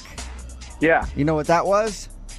What was that? A warning shot. Oh. There can only be one karaoke king around here, and he pretends his name is Tony when he sings the song Pony by Genuine. And he also talks about himself in third person. Yeah, I don't know if I can live up to that. Yeah, you can't. I told you, after this second date update is over, since you met the girl you want to call today doing karaoke, we are going to have a karaoke challenge, you and I.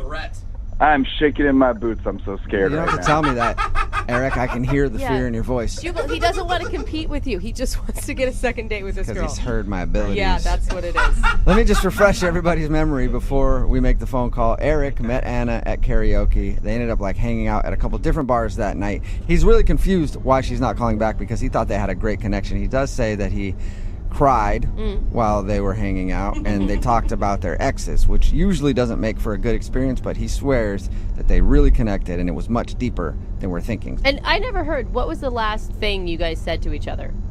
Oh God. I know you were drunk, but I was super drunk. I mean, from what I remember, we walked out the bar. I turned right. She turned left. Because, I mean, we weren't going home together, so I was like, that's normal. But then I was like, wait, because I wanted to kiss her. And then I don't think she heard me. She just kept walking. Oh. Okay, or she did hear you Yeah. and kept walking. Yeah. All right, I'm gonna dial her phone number right now. Okay. Sure, yeah, let's do it. Okay.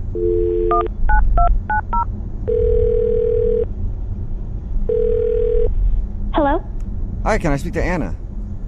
This is Anna. Hey, Anna, this is Jubal from Brooke and Jubal in the morning. How are you? From the radio?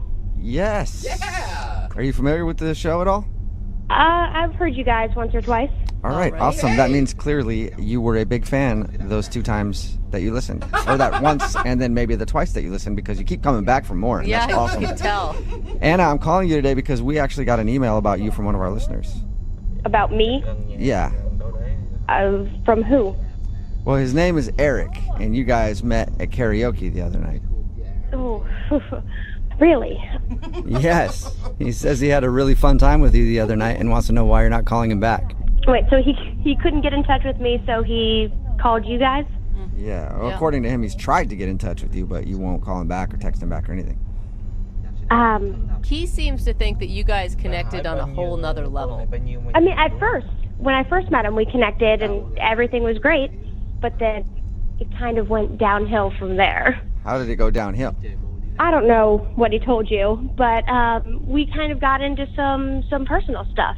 And I don't know if I want to, blast all of his stuff on the radio. Well, a couple things. One, he is willing to have it blasted because he wanted to do this phone call. I mean, anybody that would call me out of the blue on the radio, I would dish all the dirt on him. And 2, he said that he was out on the date with you and he started crying, talking about something. We thought that was weird. And he said that he talked about exes, too. Yeah, and that's basically it. You guys drank a bunch that night. Yep, that's pretty much what it was. Was it the crying then? Like the crying turned you off? I mean, the crying was definitely a lot, but there was one other kind of big thing. Bigger than crying on the first date. Yeah, well, I mean, you guys, I don't know if I should be talking about this. Okay, well, like I said, when anybody does one of these second date updates, they know that their business could get put out on the air, so he's prepared for that to happen. He just really wants to know. Are you sure? I'm positive. We talked to him and we said, you might hear something you don't like, and he's cool hearing it. And he's clueless. Like, he has no idea why you wouldn't be calling him back. Really? Oh, I didn't think he was that drunk. Okay. Well, so it was towards the end of the night. We both have had quite a few drinks. We took a shot. We took one final shot. And into the night, things get a little rough. And he's telling me all these stories. And then he just starts to cry. Oh, sweetheart isn't over his ex, is he? Absolutely not. Not even close. Yeah. It was this one particular girl he's talking about. I guess they were engaged. Ooh. Yeah, that's a big ex. Yeah. So I think they had just recently broken off the engagement. Yeah. So he's talking about her, he's crying about her. And then he lets it slip that in order to help get over this girl, he recently bought a hooker. He told Wait a minute. He told you he bought a hooker? Wow. Yeah, he just kind of dropped that bomb. That's a big bomb to drop. What did you say to that? I asked for the check. Okay. He was so drunk at that point he might not have even noticed, really. Oh my God. So, yeah, I mean, the crying is one thing, but then also going the extra mile to be like, and this is how I got over it. And hello, new man. Oh my gosh. Yeah, I had to get out of there after that. Oh my God. You know who probably wishes they could get out of here right now? Oh, yeah. Who? Eric, because he's actually on the other line listening and wants to talk to you. Are you serious? Yeah. Eric? Hey Anna, how you doing? Listen, I was joking. I really just, as you were sobbing into your drink, I really don't think you were joking. All right, look, I don't remember telling you this. I'm gonna be honest. maybe I wasn't joking, but it needs to be destigmatized. And I think that's really the what we learned from this. No, Eric, that's not the route Is you're that going to what we're take on learning? this one. No, sex work, it's not a moral issue right now. It's a culture thing. Yeah. Maybe that's not a first date thing to admit. I don't think I did anything wrong. Eric, you told me in the first couple hours that you had recently slept with a prostitute. I thought we were connecting. I just felt comfortable with you. What? But there are some things that you don't share with strangers, connection or not. Yeah. We just met. I was drunk. People say things when they're drunk. It doesn't mean that that's the way they are all the time. You're not buying prostitutes left and right, okay? It's just a one-off. It's not like you made a bad joke. You told her about a real life situation where you hired a prostitute. Just that one time. But here's the thing, Eric. Right now, you don't sound still even real regretful or embarrassed by the fact. I don't really know what to say. I'm sorry that I overshared. I'm not sorry about my private life choices. I'm sorry I made that your business. Eric. But you know what? Now you know me. Now you know who I am. You know all my secrets. And now you know if you go out with him and break up with him, he'll be all right. Well, no, I want you to come. I just want you to know, Anna, that I like you. I like you a lot, but I also want you to accept me for who I am. Hey, Wait, that's so some brutal honesty, Come on, Anna. but buying a hooker is part of who you are? Is that what you're saying right now? It's a choice I made once. So yeah, it's part of you. Officially, forever, you are a man who has enjoyed the company of a prostitute. And that's okay if you're not ashamed of it. Isn't a lot of sex transactional? Why is this the line, Anna? I mean, come on. Eric, all right. You're a very nice guy. I had a great time with you. But you're obviously not over your ex. You're trying to get over her by paying for sex. I don't know if I want to be a part of that. You don't have to be a part of it. Like that was the past. You just said that all sex was transactional to a point. Yeah. Well, isn't it? I mean, So if we continue to go out and I do eventually sleep with you, will you just consider me a transaction? not you. Oh, right. You just backed yourself into a corner, Eric. Hey, Anna, would you like to go out with Eric one more time? We will pay for a second date. Eric, I think you need to take some time to work on yourself. Yeah. And then maybe we'll run into each other at karaoke again sometime down the line. How about I just give you a week and then you can call me? Give me like a week. You need more than a week. I think you need a little more than a week. Yeah. Couple weeks. Come on, Anna. No, I said no. And if that upsets you, I know something you could do to make yourself feel better. Don't encourage it. There you go, Eric. That's not fair. Don't use that against me. Hiring a prostitute is one of Eric's best qualities, and don't turn his good qualities against him. Fine. All right. Are we done here? Eric, I don't know. Is time up? How long did we have? Brooke and Jubal in the morning. Text in at 78592 says, Eric almost had me until that last part. It's Brooke and Jubal in the morning talking about today's second date update. If you missed it, this dude Eric wanted to call Anna. They met over karaoke, and he wasn't sure why she wasn't calling back. Well, we got her on the phone and found out he was drinking a little bit, and he was kind of crying about his ex because they had just broken up. And then he revealed to her that he had hired the help of a professional to get over her. And by professional, I don't mean therapist, I mean a prostitute.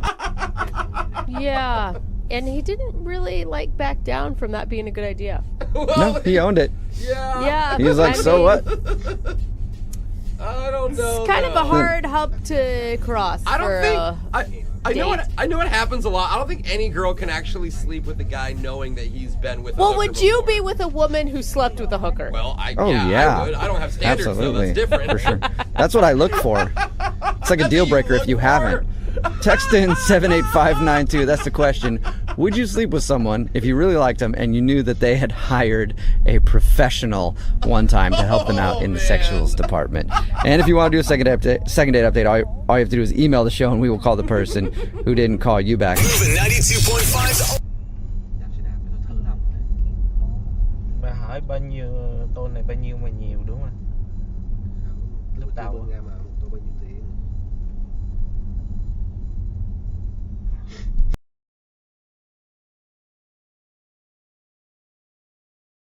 Thấy trời mưa đi ra.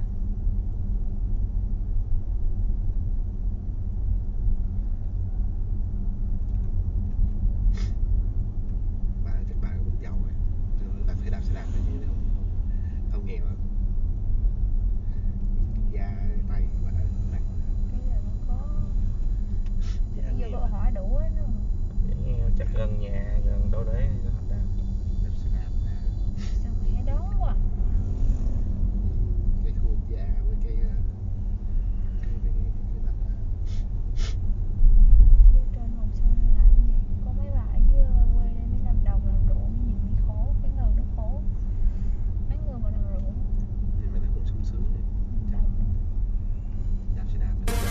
Moving 92.5. Brooke and Jubal's second date update. This show is not sponsored by Tinder, you know, the dating app. Yeah. But I feel like because of the second date updates, they should probably sign on as a sponsor. You think? Since Tinder has erupted on the scene, we get so many emails for second date updates from people who have met off of Tinder. Just like today's second dater, Derek, who is on the phone. He met the girl that he wants us to call today on Tinder. What's up, dude? How are you? I'm good. How are you? Good. Tell us a little bit about the girl that you want us to call today. What is her name, first of all? Her name is Violet. Violet. Oh, Violet. And what made you swipe right? She's adorable, gorgeous, really, and she's crazy quirky.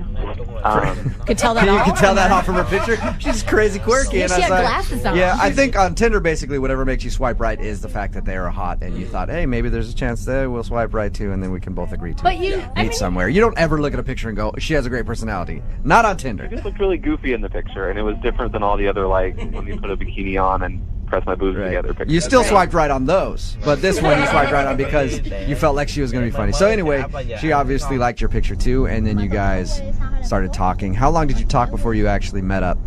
We chatted on Tinder for like a day, day and a half, and then we texted each other for a couple of days, and then we decided to actually meet up downtown for dinner. and had you gone on a Tinder date like this before? Or is this new territory? I had made plans that had fallen through, and then I went on one coffee date, but I'd never actually committed to the full dinner date yet, no. All right, and obviously you're on the phone for a second date update, so you must have liked her a lot. I did, yeah. She, like I said, great personality. She's hilarious. She is studying to be a nurse right now, and my mom is actually a nurse. So I know this sounds really weird, but I saw a lot of similarities between them. Oh, Okay. You don't have like a creepy love for your mom though, right? Well, that's what they always say. is- Everybody ends up with their parent. They always say that you want to find somebody like your mom, Mm-hmm. right? Which has been hard for me because nobody out there kisses like my mom. Oh. Nobody. It's difficult. So you had a lot of similarities between her and your mom. Obviously, you're a big fan of your mom, so you were a big fan of her too. Now, did anything happen on the date? Anything that you can think of as a reason that you'd be getting blown off? I mean, I keep replaying it over and over, but like dinner went awesome. We even got coffee afterwards because we still wanted to talk to each other, and we even had a second date. A couple days after that, we walked around downtown together, different bookstores and little shops and things, and Oh, so you guys have hung out a couple times. yeah, and then we texted the day after that, and then boom, just nothing. I haven't heard anything from her. So the last time you hung out, how did you end things? Well, I took her back to her apartment, and we said goodbye. We actually kissed. Uh-huh. It was the first kiss? Yeah. And she even texted me afterwards, said, like, I had a really great time today. And we texted a couple times after that, and then it's been about 5 days now. I haven't heard anything. What's your theory as to why she's not getting back to you? I have no idea. I mean, I kind of have, like, a creeping suspicion that a girl like her maybe has, a couple Tinder dates lined up at, at a time. And She has other options. yeah, and then maybe I was not the option she wanted to go with, or I don't know. When you meet somebody off of an app like Tinder, it's primarily a hookup app. Some people meet dates off it, but it's primarily that's what it's used for. So if I met somebody off that, I'd be thinking the same thing. So that's what you feel like might be going on?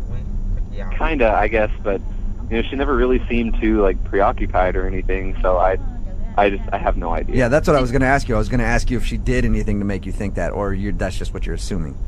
I mean, she was on her phone a lot, but no more than anyone else our age. So. And hopefully you stayed away from the comparisons to your mom on the first date, right? Oh, yes. Lydia says that, and it sounds like a ridiculous question, but trust me, with as many second date updates we've done, it's not. You didn't sit there and harp about how she's just like your mom, because that could call her mommy. Yeah, that could scare people. Call her mommy. Tell me you did not do that. No, I mean, I didn't call her mommy or anything. Okay. All right, well, we'll play a song, come back, call her, and get your second date update. Perfect. All right, hang on, man. Moving 92.5. Brooke and Jubal in the mornings. Second date update. I've been speculating on what could have gone wrong on Derek's date. Derek is on the phone with us right now for a second date update. He went out with a girl named Violet. They met off of Tinder. They actually hung out a few times, but now she's not calling him back, and he can't think of any reason why. Nothing weird happened, no strange conversations, nothing. Derek, here's what I think you did wrong on your date. You ready? Okay. I think that the fact that you haven't made a move to try to hook up with her has made her go away. Because you met her off of Tinder, and if you meet anybody off of Tinder, you're supposed to have sex with them in the first 5 minutes of meeting them. Is that the time limit? Yeah, and you hung out with her like twice without even really doing anything. You kissed once, but that's it. Do you think that maybe you screwed yourself by trying to be a gentleman?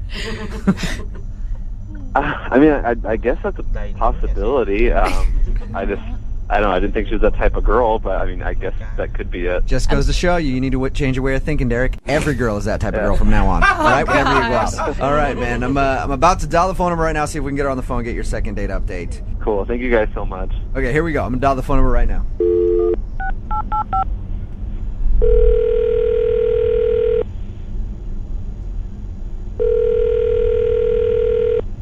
Hello? Hey, Violet, it's Jack.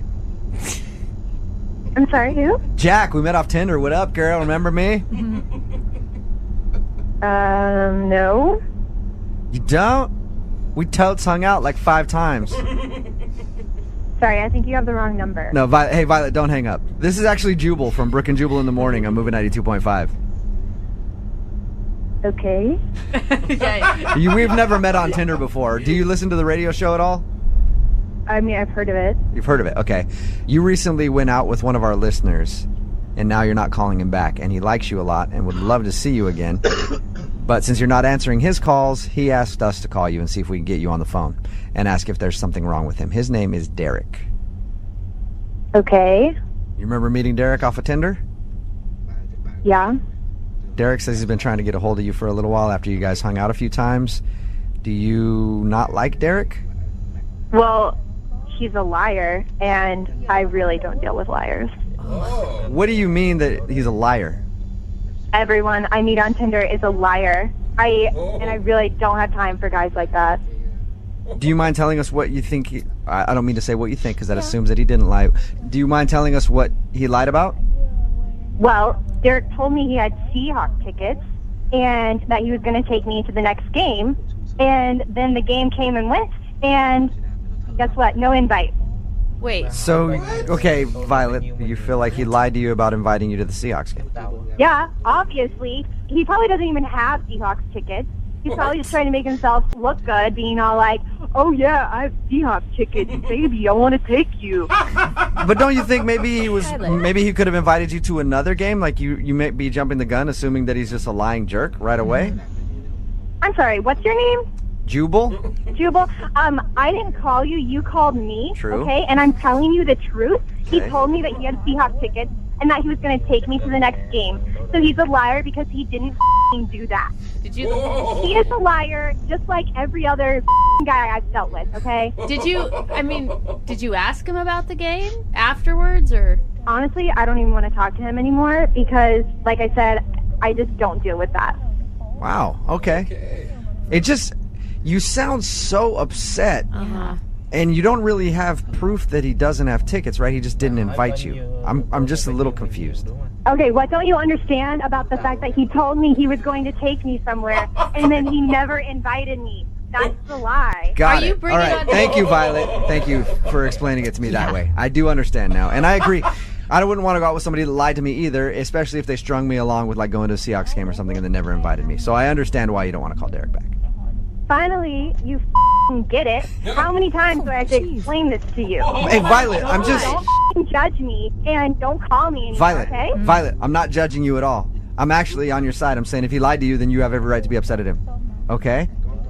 Whatever. I don't. Yeah. Hey, Violet, before I let you go, I know I can I'm sense. sorry, who's the girl back there? Who's the girl? She keeps making those snarky comments. Yeah, that's me. Violet, Hi, Violet, I can sense that you want to hang up the phone, but I just hang on for 1 second, okay? What else do you have to say? I don't even know why I'm still on the phone with you. What the else do you have to tell me? I don't have anything else to say to you, but Derek does. Hey, Violet. Derek? Yeah? What the hell? What the hell? You call me into this radio station after you lie to me about the tickets? What the are you talking about? I didn't lie to you. I have season tickets. Damn, Yeah, we've and you been told me talking you were for a gonna little take me under. to the No, game. I'm talking. We have been talking for a little under 2 weeks now.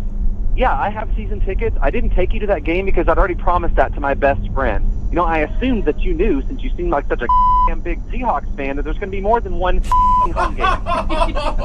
Derek, you told me you were going to take me to a game and then you didn't.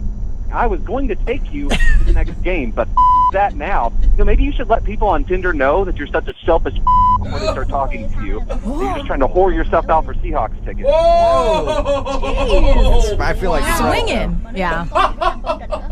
You know what? I don't even believe that you have tickets, okay? You know, I'm sorry. I assumed you were in a card. You knew that there was more than one damn home game. Oh my god, that's my favorite. I'm sorry. Yeah, you know what, guys? I know how this show works, and you usually ask her if she wants to go on a second date, but screw that. You don't want a second date? Hey, Violet, I was just about to ask if you will I go do out not. with... Well, maybe she wants a second date. Yeah. Violet, do you want to go out with Derek again? That's a dumbass question, okay? Got I it. do not deal with liars, and I know one when I smell one. I'm done. That was quick. That was a quick second date update, short and to the point. Derek, did you know she was a psycho? Because you sounded like you liked her a lot. Did she show any signs of that when you were on your date? No, I feel blown away right now. I had no idea. God. She must be like really hot and you weren't paying attention or something because that was intense. No, that's like two different people. Like, that's ridiculous. I thought I was a Seahawks fan. Yeah, seriously. Yeah, so she basically thought that you lied to her about having Seahawks tickets and then felt so entitled. That's the other thing that gets me too. She just felt like, this guy has Seahawks tickets. He didn't invite me. He's a liar. He's a liar and a douchebag, and I don't want to see him. That's such an expensive date, too. She just expected you to give her one of your tickets? Yeah, I mean, we talked about it. She asked if I was a fan. I told her that she should come to a game with me sometime since I have season tickets, and I didn't set a date or anything, or we didn't pick out a specific game. What? Derek, you lied to her! Jeez. How dare you? Well, obviously you didn't get a second date out of the whole thing, but at least you dodged a big bullet there, I think. Oh, yes. One big, scary psycho bullet. Brooke and Jubal in the morning.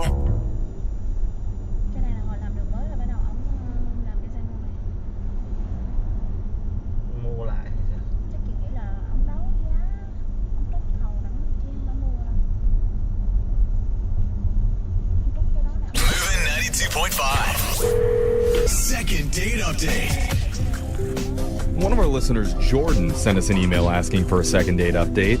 Okay. And I feel like we're kind of obligated to take his phone call. Why? Why? Because he says he got his first date idea from listening to our show. Oh, look it. So in a way, it's kind of our fault he's getting ghosted right now. Oh, Now, I thought it was a positive. I well, guess it's not.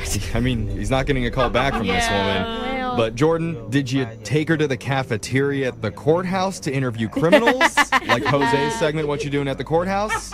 No. Okay, what are you talking about Dog then? shot collar question of the day. Electrocute each other? That's kind of romantic. Or did you shoot lasers at her for laser stories? All good ideas, but the one I rolled with was the TikTok Target date. Oh, yeah. God, that I was supposed to go on with my husband, and we haven't gotten around to it yet. Oh, yeah. That sounded super fun. It did. Okay, well, to remind our listeners, if you didn't hear that, There was a TikTok trend for a date night activity where one person walks up and down the aisles at Target with their arms flapping up and down, and the other person walks behind them and randomly says stop. And then whatever item your arms are pointing at, you have to figure out how to include that into your date night. And the idea is you're supposed to get your food, your entertainment, and then just something maybe weird. Or... Yeah. So that's what you did, Jordan. Yeah, that's exactly what we did. So I can start at the beginning. That's a good place to start usually. Yeah. I like this, Jordan. I want it to end. Yeah. What's the girl's name? Can we start there? Yeah, Ariel. I met her on an app, and when I threw out the suggestion, so I got to give you guys a little bit of props because that seemed to be the thing that made her go for it. She seems down for it. Seemed kind of fun. I kind of liked it. So it seemed like it's something like not a traditional, like just take you to coffee or something like Right. Totally. Yeah. It's really creative. Well, I mean, Ariel's a woman, and this involves Target, so there's no way she's going to say no. This is a bad precedent to set on a first date because if you guys end up in a relationship, you're doing Target every weekend. Every weekend, Oh, yeah. bro. So how did the Target date go?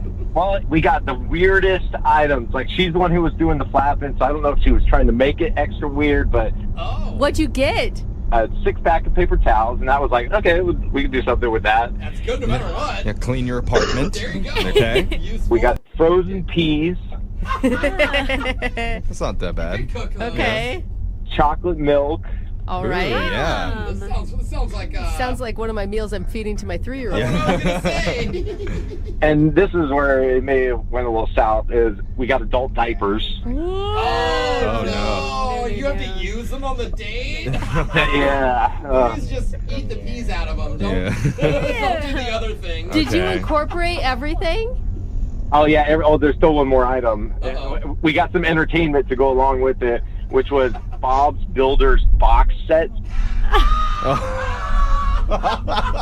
What did the cashier say as you're checking out with adult diapers and Bob's Builders? Frozen peas? She gave us the looks like this is a random set of items, but she didn't say anything, fortunately. She's like, you're on drugs, aren't you? Or they would maybe assume that you're a married couple and you have some kids at home that you're shopping for. And some pelvic floor issues where you can't control your Hey, no urine. judgment here. So what did Ariel think about all this stuff? She thought it was as random and weird as I was, but she's like up for that stuff. You know, she has blue hair, which is kind of random, and Really doesn't match her name, though. Very disappointing. Yeah, that's true. It should be red. I didn't think of that. So what did you guys do? so we did it at her place, and we mashed the peas. So we had a mashed pea dinner. It was, Ew. Sounds like a terrible British dish. Yeah, little mint and little mushy peas. Okay. And then so we cleaned up with the paper towels, obviously, easy one, right? Mm-hmm. And then after that, we sat on the couch and we had to deal with the adult diaper. So we decided to put on the adult diapers over the clothes. Dude, I can picture you two sitting in adult diapers. I mean, were you laughing? What was the vibe? Well, it's half laughing at the other person and half embarrassment that they're looking at you in an adult diaper. Oh my god. So you're sitting on the couch at her apartment in adult diapers, sipping chocolate milk and watching Bob the Builder. Eating mushy peas. I mean, I don't even think I have to ask. You guys definitely hooked up after that. You would think, you're right, I nailed it. And here's kind of what's prompting my call is she was like, hey, my roommate's coming home. This is going to look really weird. And I'm sorry. That's really funny. Did she ask you to take the diaper off? Quick. Get out of here. I thought it would be pretty memorable to walk away wearing the diaper, so I kept it on. But then when Oh my god. Why do you think she isn't calling you back, bro? I mean, come on. You know why. Yeah, like, I get it. The date was a little quirky, but she seemed to be a good sport about it. And then, so now she's, like, hasn't really been getting back to me. And I'm kind of thinking, like, was it the adult diaper or, like... I mean, I think I know. Even though I 1,000% endorse the Target date, and I want to do it myself, it may have been too silly. Like, you guys didn't get enough time to get to know each other. There's not a lot of room for sex appeal when you're sitting in an adult diaper eating mashed up peas. Speak for yourself, bro. I am doing that when I go home this weekend. I mean, did you feel chemistry with her at all, or was that just kind of impossible? You'd be surprised how open you guys will be wearing an adult diaper when you... I guess you can break the walls down. Let's find out. We're going to play a song. We'll come back. We'll call Ariel for you. Can you at least ask her how the episode ended when Bob the Builder lost his tools? It's really been killing you, huh? Can he fix it? Oh man, it was this end of season. It was the best episode. Cliffhanger. All right. We'll play a song. We'll come back and we'll ask her. Hold on. You want to know how to properly seduce a woman? I do, yeah. Sugar. Oh. You came to the right place. Oh. First, you gotta cruise on into that Tajay. Stock up on frozen peas and chocolate milk and a large pack of extra absorbent adult diapers. Oh, it's gonna get messy, girl. If you really want to leave her moaning for more, you better reach for that DVD box set of Bob the Builder. Can he fix it? You tell me, baby.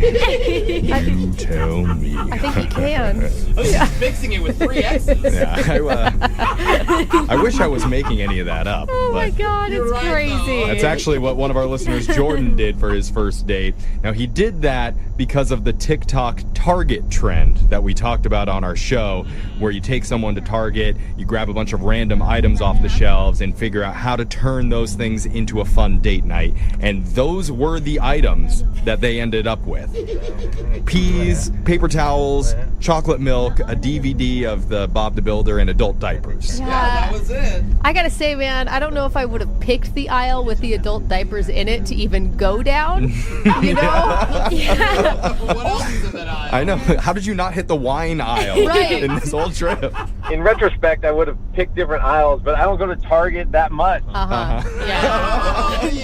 Oh my God. It's his first time Candle playing the aisle. I mean, even the towel aisle would have been better. That's good. Well, now his date Ariel is not calling him back after what was actually kind of a romantic attempt at a date. But it was still a fun date. Like, Yeah. it sounded like the energy was great. Yeah, so she should appreciate it was silly, but I don't know. Let's give her a call and try and figure out where her head is at. You ready to do this, Jordan? Yeah, heck yeah. Oh my God, I'm actually kind of excited to hear this. Yeah, I'm rooting for you here, so let's dial the number. Here we go.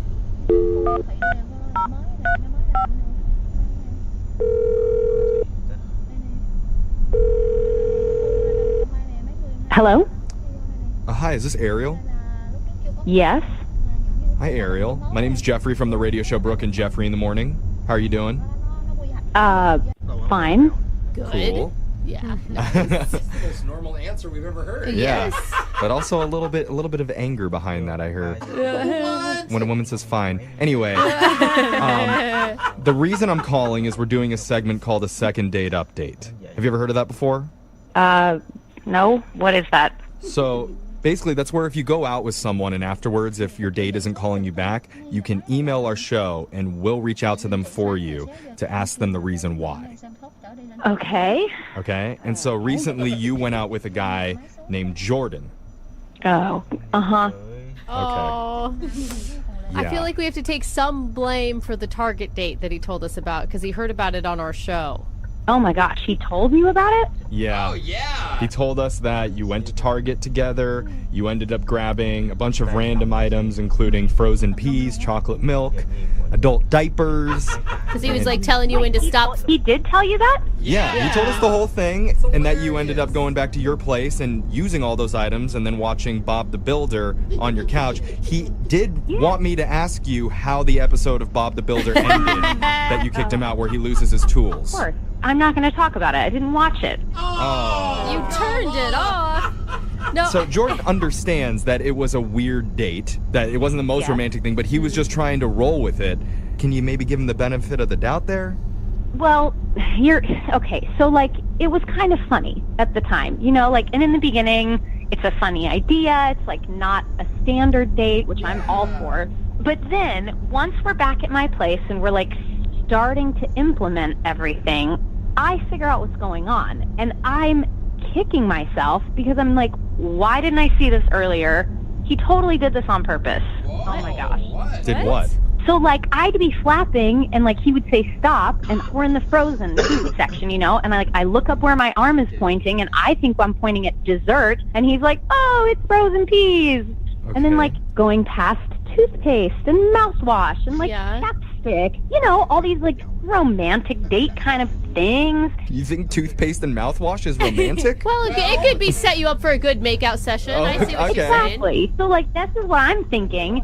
And then we're past it, and we're in adult diapers, and I'm surrounded by them. Like, there's nothing else around me. Wonder what she's gonna land on.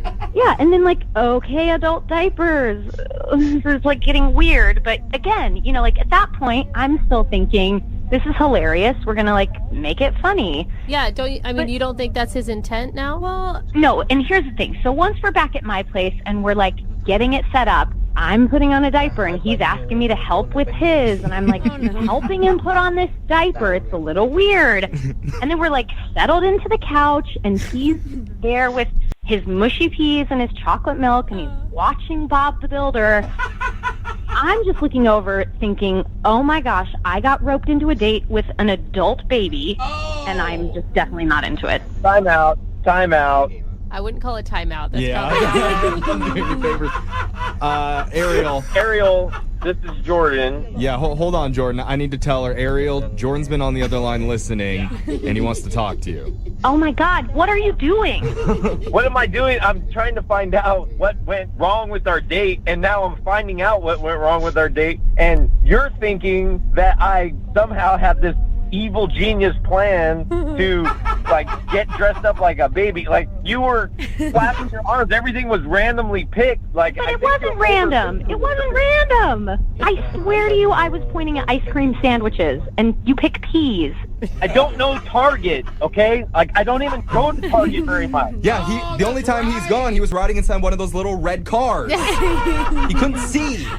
Oh, give him a break. I mean, can you understand why she would think that, though, Jordan? Well, I understand that, okay, hey, yes, we are wearing adult diapers, but that was kind of the point, was that it was this random, fun date. You just said that was the plan, to be wearing adult diapers. You just said it. You picked all these, like, little baby things. And the plan was to be random and fun, and I don't have this, like, deep-seated thing where I want to wear adult diapers and eat peas around you. No, but, like, listen, you kept saying you didn't know what Bob the Builder was. How did you know the theme song? You knew that theme song. It's a catchy theme song. After you hear it once or twice, then I've never even heard it. I don't know what it is. I know the Bob the Builder Everyone theme, does. I don't have Yeah. kids. Can he fix it? Yes, he can. I mean, that's it. Like, No, you're saying it wrong, Brooke, but that's okay. Bob the Builder. Can he fix it? Oh, whatever, Yeah, Jeffrey. the Okay, tone we're was all not wrong, talking so about. there you go. Okay, but what I think we're I'm saying it's saying. true men know Bob the Builder. Sorry for Jeffrey's Bob the Builder flex over there. Hey, it's Robert the Builder. Yeah. But I actually honestly believe Jordan. I think that he totally screwed up the date. And I think that, you know, Jordan, maybe like the wine aisle and like a game of Twister may have been something you wanted to point at instead. Yeah, if you're gonna cheat, he could have cheated a lot better. But men are just terrible planners sometimes. I mean, not all men, but he is. Jordan is. She's right. We are. Yeah. And I'm sure he actually looked kind of cute in that diaper. No, Jeffrey. No, it was not cute. You know, and like all I'm doing, I'm sitting there thinking like, just wait until date number 2 happens, and like it gets even weirder, and he's sitting on my lap, and I'm like spoon feeding him mashed bananas. that is ridiculous. That would never happen. Like, I have friends that listen to the show. Like, me and my friends, like, we're fans of the show. So there's people listening that I know that are going, oh, what the heck's wrong with Jordan right now? And I'm like, wait, time out. But, like, well, it's okay, Jordan. You need to calm down. You are right about one thing. That date would never happen unless I ask her right now, Ariel, would you like to go out on one more date with Jordan? We pay for this. No. Who would you say? Stop it, Who's a good girl? Meanwhile, I'm over here having PTSD. No, come on. We'll throw in a Babies R Us gift card just for good measure. He's joking. He's joking, Ariel. I think Jordan is a good guy. He put some effort in. It went wrong. Is there any way you can like erase the image of him in an adult diaper from your mind? Give him one more chance. Please. No, it is just too freaky for me. We tried, Jordan. Ultimately, I think it was obvious I was just trying to have fun. It's not obvious that I was trying to be like an adult baby. I'm not convinced. All right, Jordan. Well, man, I feel bad about how this ended, and we normally don't do this, but instead of paying for a second date, we'll offer to pay for that Bob the Builder set so you can find out finally how that episode finishes. Closure. Yeah, fine, I'll take it. I'm kind of curious how it ended anyway. Can we build it? Yes, we can. Moving 92.5. Moving 92.5. Brooke and Jubal's second date update. I'm sure all of us have been in that situation before where you're out and then somebody comes up to you and they're like, hey, you remember me? And you can't think of their name. That's the worst. How do you handle that? Normally I have my bodyguard punch them in the face, which is why I don't have a lot of friends anymore. It's weird. But it's always tough to figure out how you handle that. You're like, hey, yeah, of course I remember you there. Oh my God, here you are. And that's what happened to Penny, who's on the phone today for a second date update. Her email said that she ran into an old friend, but he didn't really remember her. Oh, no. I guess they still ended up going out on a date, though. What's up, Penny? How are you? Good, how are you? Not bad. Man, was that moment awkward when you realized that this guy that you were excited to see didn't know who you were? Yeah, it was really awkward, especially because I thought I would have been memorable because we were like sort of friends in middle school. Dude, that's messed up. So you knew him from middle school, you said? Yeah, we knew each other in middle school and we didn't really hang out in the same groups, but like if we had a class together and we didn't know a lot of other people, we would usually like try and sit next to each other because he was always like really funny and would make me laugh during class. So wait, did you just like randomly run into him out and about? Yeah, I was at this fair thing and I saw somebody that looked like him, and then when I got close enough that I was like pretty sure it was him by profile, I just like said the name Christian loudly. And he turned around, and then I knew it was definitely him. So that could have been kind of weird, the way you did that. Yeah. Just walking around. Christian! Oh, cool, he looked. If it's a big group of people, I figure, like, you say a name, like, somebody might just think you're talking to somebody behind them. So what happened after you said his name? He turned around, and you know that look people have where they're like, crap, this person knows me, and I definitely can't place them, but their face is kind of familiar. Yeah. He definitely had that in his eyes, so I sort of started talking, and then I just realized he could not remember my name, so I told him who I was. Okay, and then after you told him your name was Penny, did he remember you, or was he still like, no, not ringing a bell? No, he remembered, but you could tell it was like an effort of like opening an old file cabinet, trying to remember. So what was that like for you? I mean, were you insulted or were you fine with it? Well, I don't know. I feel like he looked really cute, so I was like a little bummed. Well, you're hot enough that I'm going to let that one slide. Yeah, like I was a little bummed about it, but I wasn't going to like let that deter me from talking to him. So how'd the conversation go after he finally remembered who you were? It was fine. It was very like small talk. He just looked really good. Like he grew up really well. He lost a little bit of the baby fat, which I said out loud, and I probably shouldn't have. Wow, you lost your baby fat. You're not so fat. Look at you, yeah, wow. Good job, buddy. Way to overcome adversity and be good looking when you got older. Yeah, well, anyway, so I just told him that I thought he looked really good, and then he kind of said the same back. So wait, did you guys go out on an actual date, or did you just hang out at the fair and have weird conversations about how much weight you've lost? No, we talked for like 5 minutes, and then our friends were kind of trying to like go to different things, so he just said we should hang out sometime, and he let me pick the restaurant, and we just like, so we could continue chatting and kind of catching up, and you know. Okay. And how was the date? It started out really well. We kind of like reminisced a little, and then it got a little awkward kind of in the middle. A friend of mine, a guy friend of mine, ended up being at the same restaurant, and he came over and sat down with us at the table. God, you run into people that you know all over the place. I know, it's weird. He just sat down at your table. Yeah, I don't know. It's hard to, like, if you knew him, you would be like, yeah, that makes sense. But it was awkward because we were kind of like right in the middle of the date. Right. Yeah. But then, I don't know, I sort of saw it as like a positive because he gets to see somebody that I work in the same industry with. He got to learn a little bit about me and just kind of like see that I, you know, have like a community around me and stuff. And it shows that you're like a popular person. Yeah, like I have friends. I'm not weird. Did he stay for a long time? He probably stayed for a good 15 minutes. Dang! Dang. Okay. On a date, that's You're a like, long hey, you're dropping hints all over the place. I'm on a Yeah, date. but it honestly didn't feel like 15 minutes. Like, I was surprised when I realized it was. We all got along really well. Like, it wasn't until after he left that it kind of started to feel like maybe it disrupted the date a little bit. Do you think it could have been the French kiss when you kissed your friend goodbye? No, that didn't happen. You didn't say that. What are you imagining in I'm- your head right now? That's not what happened? It Oh, was okay. not a three-way in a restaurant. I thought that's like it's a coworker of yours. That's naturally what happens when they say goodbye. So it's not. No, okay. it's my coworker. So not that. All right. But Christian couldn't have been upset by that. I mean, it's out of your control. Yeah, I don't think he was upset. It was just like, you could just tell he was kind of uncomfortable. Like, Maybe it ruined the momentum of the evening. it kind of just plateaued from there. Like, it was like an awkward side hug when we left. Oh, all right, so I was going to ask you. That was my next question. Was how did it end? Awkward side hug. That's usually a great sign No.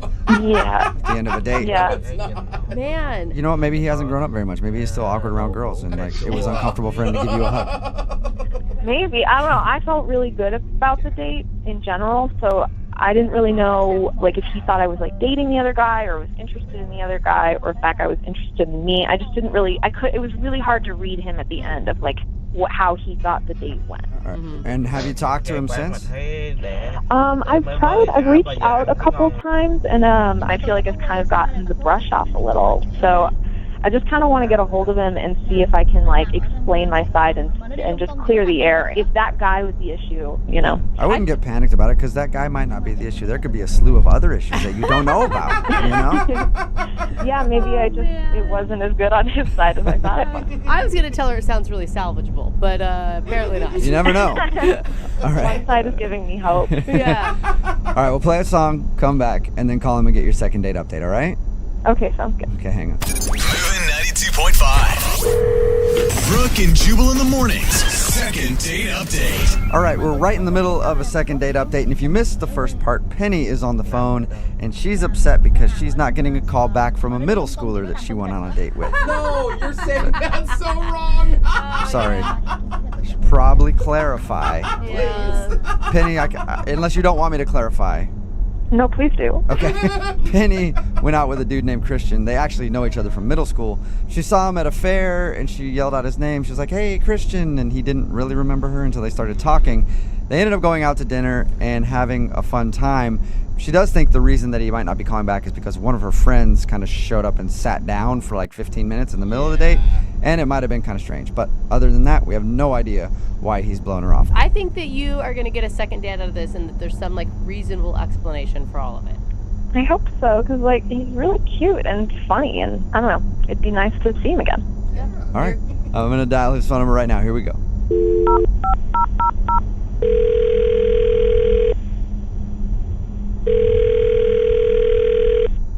Hello? Hi, can I speak to Christian, please? Yeah, this is Christian. Who's this? Oh, Christian, cool. I just want to say that you don't know me, but I know you very well. Okay, that comes off creepy. What is this? What is this? Who's calling? Who's calling? That's a really loaded question, Christian. Who is anybody, really? You know? Don't get philosophical. I mean, who are we all? Look, Like, I don't have a lot of time. I'm on lunch. I just love to know what's going on. all right, well, I was trying to give you some food for thought over your lunch break, but I guess not, Christian. Oh, God. Christian, my name's Jubal from Brooke and Jubal in the Morning. It's a radio show. Okay. Okay, and that would be why I started off the phone call with stupid jokes instead of just having a conversation. Is there something you guys need from me? Yeah, he's like, you're an expert on this, so I get What it. do we all need, Christian? Yeah, What okay. do we need in Drop life? the joke. The joke is over. Yes. Hang up, dude. Christian, Yeah. don't hang up. There is something that we need from you. We actually got an email about you from one of our listeners, and they asked us to call you. Really? Are you being serious? I don't know, Christian. What is... Yes, yes, Yes, you're I- being serious. Oh my gosh. Yes. I don't even have the patience for him right now, Christian. I'm sorry. Christian, I'm being serious. One of our listeners emailed us because they wanted us to contact you. All right, who? Her name is Penny, and you guys actually know each other from middle school, and then you guys went out on a date a little while Oh ago. my God. Honestly, I want Penny to leave me alone. No, that is not the response I was hoping for, Christian. What? Christian. Yeah, I really, I'm sorry, guys. No offense to you, but I don't need to hear from her again. You don't... Why? Why are you so upset? We talked to her. She sounded nice. She scammed me. I don't know. That's all I have to say. What do you mean she scammed you? She said you guys had a lovely dinner date and that you're cute and you make her laugh. Like, whoa, what a scam. That's really sweet of her, but that is not how our night went. What? Well, what happened? Because we talked to her and she said everything was cool. Well, did she tell you about her friend who sat down at the table? She did. Yeah? And did she tell you that they attempted to scam me? No, How? She didn't tell us that. What do you mean? Well, both of them were clearly part of some, those things like multi-level marketing schemes, like pyramid schemes, and they tried to run one on me at the table. What? What? They tried to get you to buy some cleaning products or a pair of ladies' tights or something and you weren't into it? No, actually, it was water filters.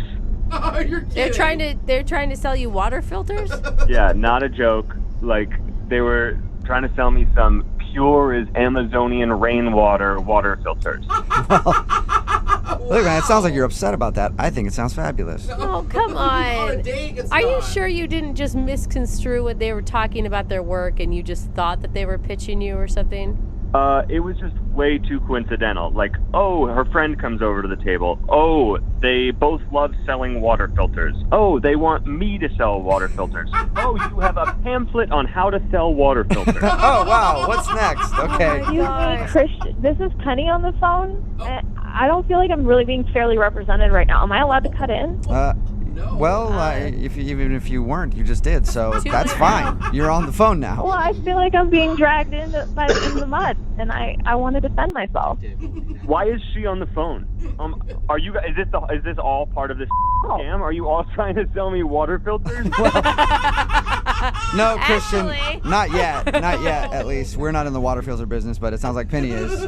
But we did sort of scam you because, she's been on the phone listening this whole time. I'm just, really surprised, Chris. That just sounds... I feel like you're making it sound like I was there to sell you a water filter. It was like my friend just happened to be there. And it's just because we like what we do doesn't mean that we're trying to sell you a water filter or, make you a water filter salesman. Do I think it's a really great gig? Yes, but you don't have to. Listen, you gotta put yourself in my shoes. It was all way too coincidental in there, Penny. Suddenly he's just at our table and has a pamphlet to show me how to sell water filters. I honestly have 3 pamphlets in my purse right now. You just walk around with them. That's part of it. That is so weird. Yeah. and Penny, it's weird. It's like carrying a business card.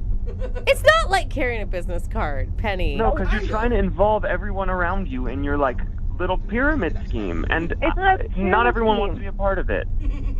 Well, I'm not trying to involve everyone. I'm just saying, if somebody I like wants to be a part of it, I want to give them the opportunity to. And I wasn't even the one that brought it up. He did. It's not like I was trying to sell you anything. Yeah, but you were the one who was like, wow, you should totally do this. It's such easy money. You can keep your day job and make, I don't know, you had all these statistics that you were pulling out. It felt like the date turned into you trying to make money off of me. You know what I mean? I was just trying to be honest. I wasn't trying to sell you. That's genuinely how I feel. You can make an extra $5,000 a month. That's not a joke. Look, Penny, I want to believe you because otherwise I had a good time. But the coincidences were just one after the other, and it made it so strange. I feel like it was one coincidence that he showed up. That he showed up and you do a bad commercial, running through a bit is what made it feel weird, Penny. All of the things you said in those 15 minutes felt like I was watching some happy-go-lucky commercial on television. Honestly, Christian, I don't know what to tell you. It was a coincidence, but it's after we started talking, you actually seemed genuinely interested in potentially selling, which is why we kept going. Are you? Are you still trying to sell me on this? And no, I was never interested, not even then and certainly not now. I just wanted to go out on a date with you. I mean, that's all I wanted to, but if I think that you're interested, I mean, if you don't want to sell, obviously you don't have to. Like, I could just get you a good discount on one. Oh my gosh, Penny, what are you doing? That's pretty Penny, sweet. Penny. You got to think about the fringe benefits, Christian. I feel like the water filters have brainwashed you, Penny. No, they didn't. They're good water filters. Okay. I mean, I feel like you guys haven't even tried. You would probably really like them, and you're on the radio. Like, I could email you guys a couple advertising things if you wanted to. No. Penny, yeah. Penny. Everybody else might not be into it, and it's kind of illegal to do that, but I'm in. So send that to the station. No. But let's get back to the Penny. second date here. We'll talk about our money-making opportunity behind the scenes. We need to talk about your date with Christian. Christian, would you like to go out on a second date with Penny? We will pay for it. I absolutely no. I don't want to go on a second date. I don't want to be scammed anymore, and I don't think you guys realize what's happening here on the radio because you're being scammed too. Okay. Yeah, Jubal is allowed to be scammed. I feel like it's fine. Yeah, whatever. You guys say that until I'm in Ibiza hanging out with Penny. Money. Yeah, exactly. With a boat named Filter. Look, I know you guys are all joking and making fun of me, but I'm not kidding. Like, you could make enough money to buy a boat if you were good at selling. Yeah. Oh, wow. You got that boat money. I know, Penny. That's why I'm in. We're good. Oh, God. I think you're pulling my leg. Yeah. I would never do that to anybody. But Christian... You don't ruin a good business opportunity when it knocks on your door. Christian, are you sure you won't go on another date? Absolutely not. Even if she didn't bring up the water filter stuff, like you liked her. Yeah, all that aside. I don't know if I can not bring it up. It's a part of my life. All right. Well, I stand wrong. Well, I'm sorry the second date didn't work out for you, Penny. And Christian, thank you very much for your time. Appreciate it. Yep. Yeah, and you have fun struggling with those conventional water filters, you know, the ones that burst into flames. You try to use them. Ooh, you're good already. Yeah, see? Can I privately send you the link to these? Because they're really good. Send it along, Penny. Oh, my God. Brooke and Jubal in the morning. I'm going to text in at 78592. Says, I don't know what to think about that second date update, but I do know that I'm going to be rich now. Thank you. So, if you missed today's second date update, Penny wanted to call this dude named Christian. They actually knew each other in middle school, and she saw him at a fair. They decided to actually go out after they reconnected. But the reason he wasn't calling back was because during her date, she ran into a friend who she works with. They work in the same field. They do like a pyramid scheme type thing for water filters. Yeah. And they spent like 15 minutes pitching him on why he should sell these water filters, and he thought that he'd been scammed and set up by her to go out on this date just so that she could try to sell him some water filters. Oh my God, it just dawned on me. What? Did she just do the whole second date update so she could pitch us the same thing? Whoa. Did we get scammed? So maybe you guys got scammed, but I'm still investing in this, okay? So, yeah, you guys lost out because you don't want to believe her, but I am going to retire pretty soon. We did get a couple texts, and they're like, what are the water filters called? Like, Totally. this could honestly be a scam. And what if she never wanted to date with the guy to begin with? Oh, my God. What if the mind's whole blown. thing from the very beginning? What if she never even knew him from junior high? Well, then she's a genius marketer, and good job. Yeah. Hopefully we moved some water filters for you. Remember, if you want to do a second date update, all you have to do is email the show, and we will call the person who didn't call you back. Don't forget, it is Friday, so Young Jeffrey's Song of the Week is coming up at 8:10. Vô 3 giờ tới vô ngủ, 5 giờ mấy mẹ với ngày nào đi học là sùm. There's a difference between just getting blown off after a date and then somebody just being rude to you. Ooh. You know? Like, you can go out with someone and then just ghost and not ever talk to them, or you can go the other route and be like, you're an idiot, leave me alone, never want to talk to you again. And that's a situation that Rachel is in, I guess. Rachel's on the phone right now to do a second date. She met a dude, and I guess now he's kind of being a jerk, and she just wants to know why. What's up, Rachel? How are you? Hi. Oh, God, I know why he's being a jerk. Jeez, what's your attitude for, Rachel? Come on. I'm such a mean. Yeah. Your laugh is mean. Yeah, you sound so hard to deal with. I'm not. I don't think the question here is why is he not calling you back? It's like, why do you want to call him? Why do you want to waste your energy on this dude? I mean, he was hot. Okay. Okay. Like, we got it off. I mean, we hit it off right away. You like, almost said we got it on. Yeah. Did you get it on during your date? Maybe we did a little. Okay. A little bit. Okay. We'll get into that in just a second. But tell us about the dude. What's his name, by the way? His name is Jason. Jason, all right. And where did you meet Jason?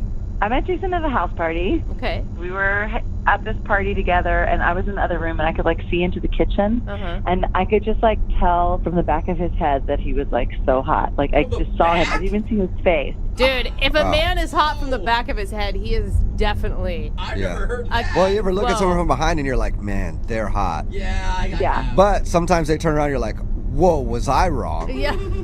Not in this case? No, not in this case. I mean, it was, like, gorgeous man, like a light was shining around him. He was like the life of the party. He looked so good. And then I was just sort of like, I locked eyes with the back of his head, but I was like waiting. And then finally he did turn around and I was like, I knew it. I knew it. Yeah, I mean, I was totally right. Did you approach him or did he approach you? Well, I kind of casually made my way into the kitchen and I walked over to his like group of people he was talking to and just, sort of basically laughing at everything that he said. Oh, so you just sort of inserted yourself in the conversation and then just started laughing at whatever he was talking about. Yes, I thought I was pretty smooth about it, but I mean, I was going in. You know what I mean? Okay. Like I was making an approach. And did he notice you right away? I mean, like, eventually he did. Like, I mean, he noticed that I thought he was hilarious and clearly thought that he was, like, hot because I was, like, staring at him laughing. But, I mean, it felt like he was reciprocating, like he... Well, you said that you guys kind of got it on, so I guess he probably was reciprocating. Yeah, I would say that. Yeah. How'd the rest of the evening go? I want to get to the... I mean, it was mostly awesome. A little tiny awkward thing happened, but like mostly we were like, basically I realized that nobody was around us. Like it was just the two of us and we were really having a good time and like we were having drinks and eventually we made our way outside. And we were like outside and talking, and then we sort of found our way to the side yard, and we're not talking so much, and we're more like making out a little bit. Okay, all right. Side yard makeout session. Yeah, that's so nobody can interrupt.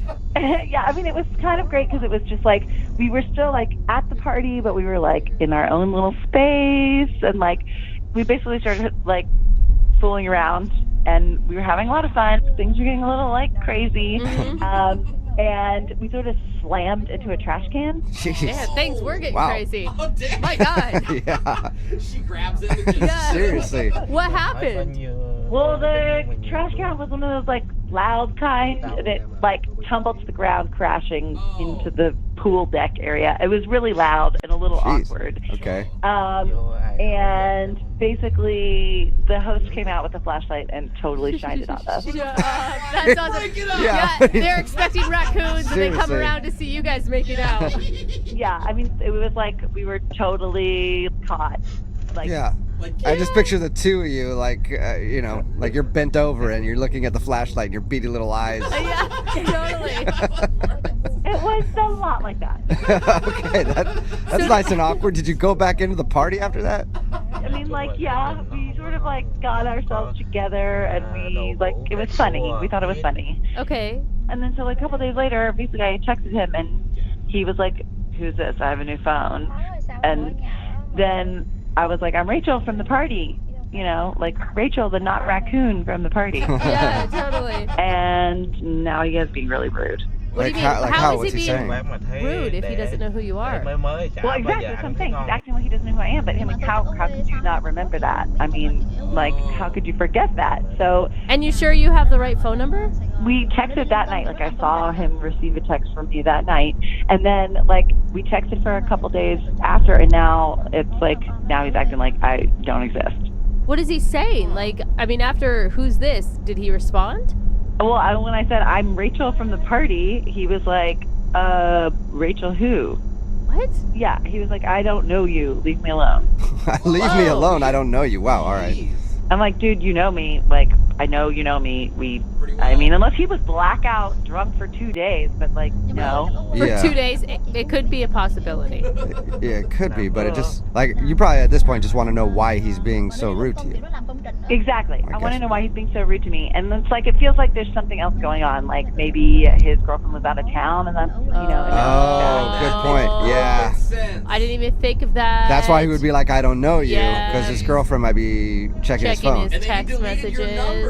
Or something. I mean, it just seems a little weird to be like all about it and then. Yeah. I think you're right. I think you're If right. we find out he has a girlfriend, is your goal to like call him out on air about it? I mean, like, I just want to know what the deal is, like, why he's being so, like, two-faced. For sure. Okay, Yeah. it's understandable. All right, well, we'll play a song and then come back and call him and get your second date, okay? Okay. All right, hang on. I think we're about to catch somebody who's cheating. Ooh, It's me Brooke and too. Jubal in the morning.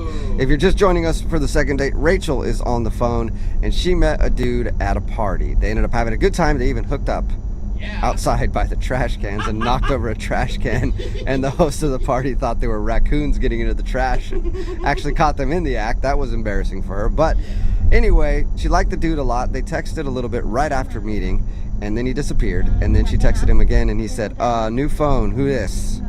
And then said, I don't know you, leave me alone, and things like that. So we're guessing that maybe he has a girlfriend, and his girlfriend may have seen text messages from Rachel. So I think we're definitely about to bust him. Rachel, are you ready to go?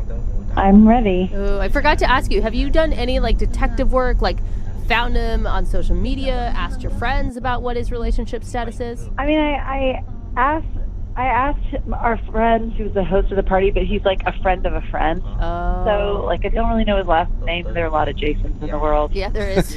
You search through every Jason on she's like, Facebook. she's trying to find the hottest one. Show me Yeah. the back of your head, because that's all I remember. You were so hot from the back. Exactly. I needed that to be the profile pic. Yeah. All right. Well, I'm going to dial his phone number right now. Here we go.